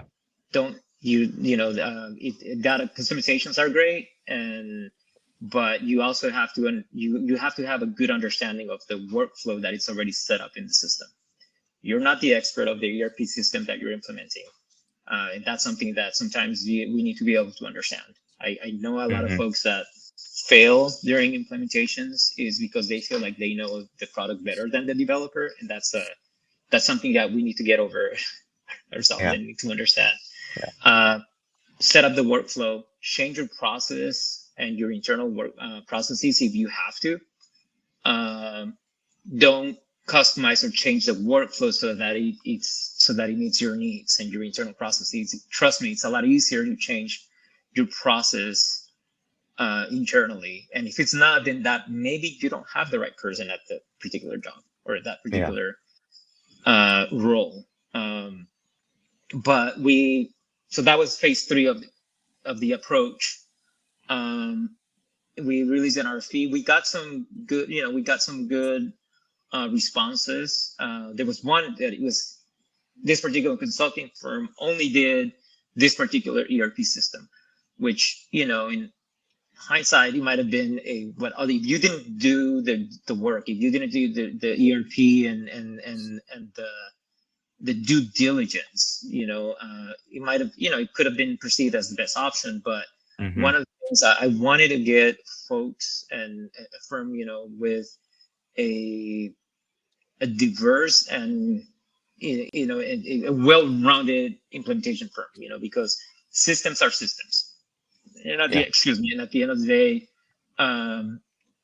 but when you work for municipalities that have different departments, different needs, different workflows, then you're able to you typically are able to you experience a lot more challenges. And when you have it, when you encounter certain challenges and you're still able to fully and successfully implement systems, that means that you have the right people. And that's what that's what we were looking for, an agency or a partner that, that could not just provide us with, that could help us proactively address some of these issues and helps us address some of those issues and identify them. And they were able to do that even on their proposal. That's one of the some of the case scenarios that you guys use, and some of that you guys, that some of the things that you refer to draw my attention. I said, these are the folks that we need. We need people to tell us proactively where we're going to see some of these issues. And that is, that was something that I believe you do very well. There were some things that I had thought about implementing, that I wasn't sure if, like, do we really want to do or spend much time doing this? And when I saw it on your RFP, it's like, yes, you first need, you need to map your processes. And I love that, because that was something that I wasn't sure. So a lot of times that I wanted to do, but I didn't feel, I know I wasn't going to have the time to do, but having a partner that can help you and has experience doing exactly that was also a selling point for me, because you guys do have change management too, right? Right. Because if somebody can design a process with the team and with the consultant before a vendor is even selected, it feels like they're part of it from the beginning. And going back to what you said earlier, if somebody can look at their process on a big projector screen and see just how complicated it currently is and watch it get whittled down to something simple and something manageable and something that's going to free up a lot of their time, you're going to get buy-in from stakeholders from the very start. So I really love that you mentioned that. Another thing that you said that really piqued my interest, Hector, was that you needed a project manager. You needed to appoint a project manager, not just the project manager on the vendor of the software that you're buying, right? You need somebody internally who can be appointed to lead the project from your organization side. And then there's also, you need somebody who works with the software to manage that part of the implementation. So there's another project manager involved. But then what happens if something goes wrong? Who's there to actually be in your corner if these two project managers and their interests are suddenly at odds? Who is going to make sure that that project keeps going? And that's when the third project manager comes in, and that's where we sit, right? And it kind of creates this harmony on a project team. You don't need a manager, you really need a team.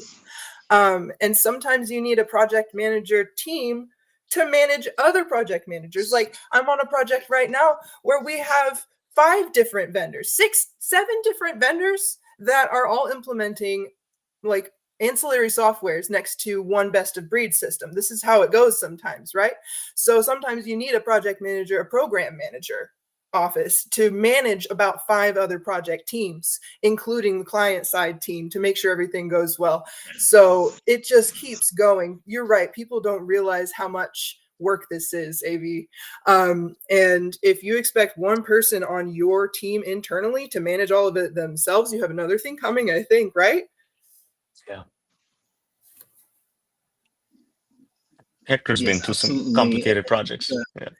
Yeah, Sometimes I can you tell. once you go through the first one, then you do I think you start realizing, do I want to do this again? And a lot of people will say no. There's all these other crazy people like me that will be like, yes, absolutely, I want to do this again, and I want to do it better, but I also want to do it better. You get better and better at it every time, right? Right. Yeah. So, Hey, we but have some audience Ooh. questions. Someone from our side. Can you speak to So PHA tech can be interesting because of your unique requirements. Can you speak to this, Hector? This, yeah, and when it comes to ERP, housing authorities is slightly different because you have the housing modules that you sort of have to deal with, not just financials. So what's been your learning and experience around that? Right. So for housing, we do have several. There's a particular grant that is and Mm-hmm. it's really what it is. It's a program. It's called the Housing Choice Voucher Program. Yep. But it is really a huge grant. There's a lot of compliance on that. There's a lot of moving parts. You have landlords who are, who receive rent payments from us, and you have our clients, which of those are the recipients of the voucher, and then you have housing authorities that are pretty much they act as the contract administrator, and then you have HUD, Right. who is really the agency or the department that it's awarding those funds, right? So it's a program that it's huge. It has a lot of different. There's a portability aspect, which means that once you're issued a voucher, you can take it to another housing authority, even in different state. So that creates Yeah. another level of challenges. So you do have a lot of stakeholders, a lot of people, a lot of moving parts on this particular grant. There is not a solution. This is a relatively new program, I would say 25 Mm-hmm. years old, something Yeah. like that. I mean, it hasn't been around. It pretty much, the intended role was for it to replace our public housing, right? And what Yep. some folks might know it as public housing or Section 8 or projects. So that was the ultimate goal. It hasn't quite done that. There are other important programs that HUD manages, and where they're also utilizing their resources to ensure that that we can fully replace public housing. But that is we only have, one of the challenges we have is that we only have two systems, two systems that can fully integrate the voucher management system and the accounting Mm-hmm. side of it. There are other standalone Yeah. solutions that they're able to keep up with the compliance side and keep up with the eligibility and other factors, but the accounting, but it's lacking or is missing that accounting component. Which, I mean, I'm not, because I'm an accountant or CPA, but really accounting and your GL codes, that's your in any system, that's your blueprint. That's Yeah. let's say if you're building a home, that's going to be the framing. Like, you have to really, everything goes back to that. And if you don't have a good system established, or a system that that interfaces with your GL ledger, that can be problematic. You don't need it for Yeah. pretty much every standalone solution, but let's say if the majority of your funding, if the majority of your project or your industry, I mean, if you have something that a system, it needs to have a general ledger interface. Yeah. So that's very important. I mean, that was one of the issues we had at the municipality. They would buy amazing products but they didn't have, to do their compliance requirements, to meet their compliance requirements, eligibility, but it didn't have that GL component, which, I mean, created a lot of nightmares, because at the end of the day, everything's about the money. You need to be able to know how much money is coming in and how much money is going out. And you don't get the money without reporting, right? So you need to be able to report on the data coming from all of your separate systems. That's kind of part of the AI readiness thing, right? Like, you have to be able to access all of your data and put it into, ideally, a centralized location, in my opinion, but it really depends on your specific requirements. Mm-hmm. In your case, you went with something that met your voucher requirement and also your financial ERP requirement with the same system. And I think that was really smart, because you know how I just mentioned that project I'm on with 5 different ancillary vendors in addition to an ERP system. Like sometimes that is what you need, but sometimes in your spot, you want to avoid that as much as possible and just keep a simple solution that does as many things as you can get it to do without having a bunch of integrations. You can put in that GL one time and you don't have to copy it over and crosswalk it to 6 different ancillary systems, right? Absolutely, Clay, and that's one of the things that you have to assess. Before you an ERP implementation. In my case, are there better general ledger systems and accounting systems? Absolutely. We could have gone with an Oracle product, J.D. Edwards, Tyler Technologies, you name it.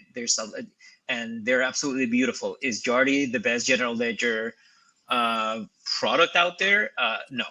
And but with that said, it is the best product for my current challenge, or not it's not even a challenge. I mean, I have to manage this program. It is a system that is tailored to my needs, which is housing authorities. I'm no longer working at a municipality that has a housing authority like the one I come from, where I think I implemented a different. It was a Yardi product. It was Yardi Beacon. They don't even support it anymore. But it was the smaller version. That's the software that they had at the time for small housing authorities, and we went from that.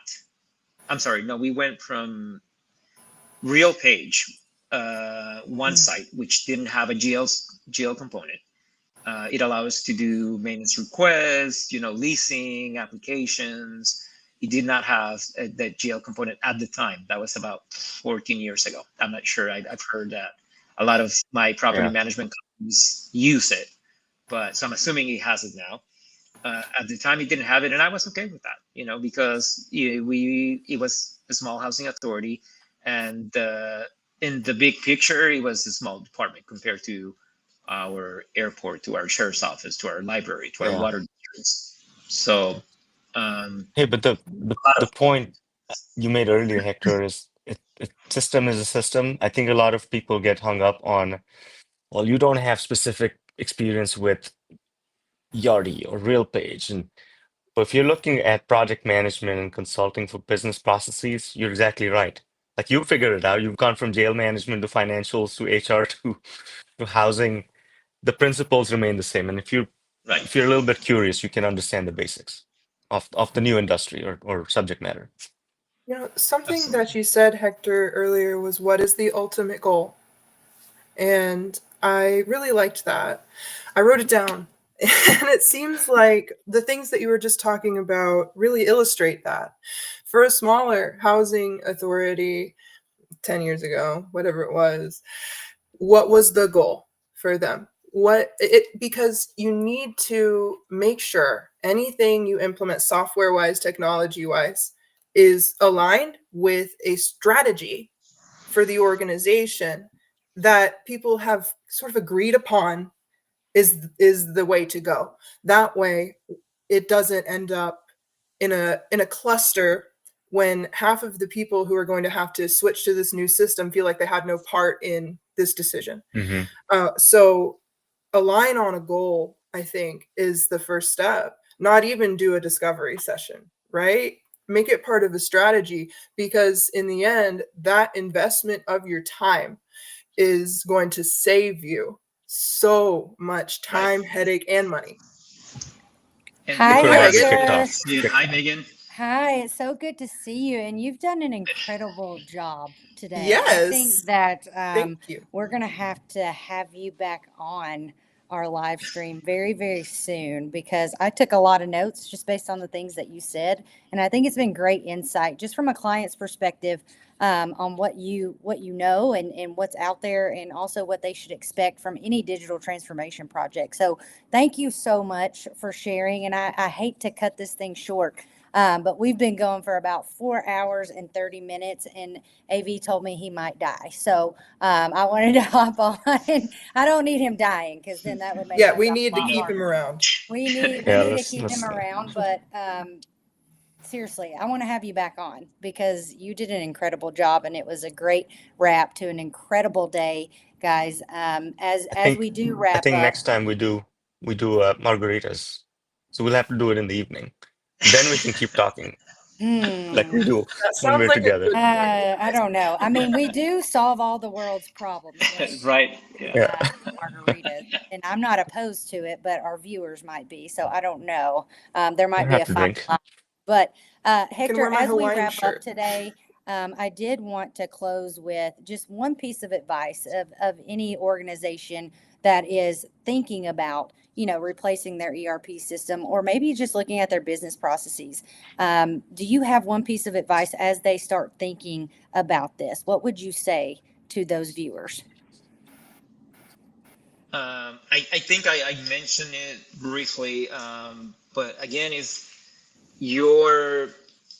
the planning Mm-hmm. aspect of it. Don't undermine it. Don't minimize it. That's the layer of your foundation for success. That's right. Don't be having conversations during data conversion, or trying to map processes, or trying to understand the ultimate or the end goal, or what kind of metrics you're gonna establish to determine whether an implementation was successful or not after go live. Right. Take the Yeah. time. It's better, even if you need to address issues at from a cultural standpoint, meaning like if your employees, if your staff is not ready, meaning if they're not convinced, take the time to get them, because they're the ones that ultimately going to determine whether your implementation is successful or not. That's Take right. time, bring them to the table, bring them in the conversation, and just even if it delays your timeline a little bit, but it will help you in the long run. Yeah, Oh yeah. absolutely. It goes Like, I back mean, to what. slow down. Sorry, Megan. You have to sometimes. AV Yeah. loves to cut me off every Hey, we time, but spoke at the same time. I wasn't I, cutting you off. Yeah.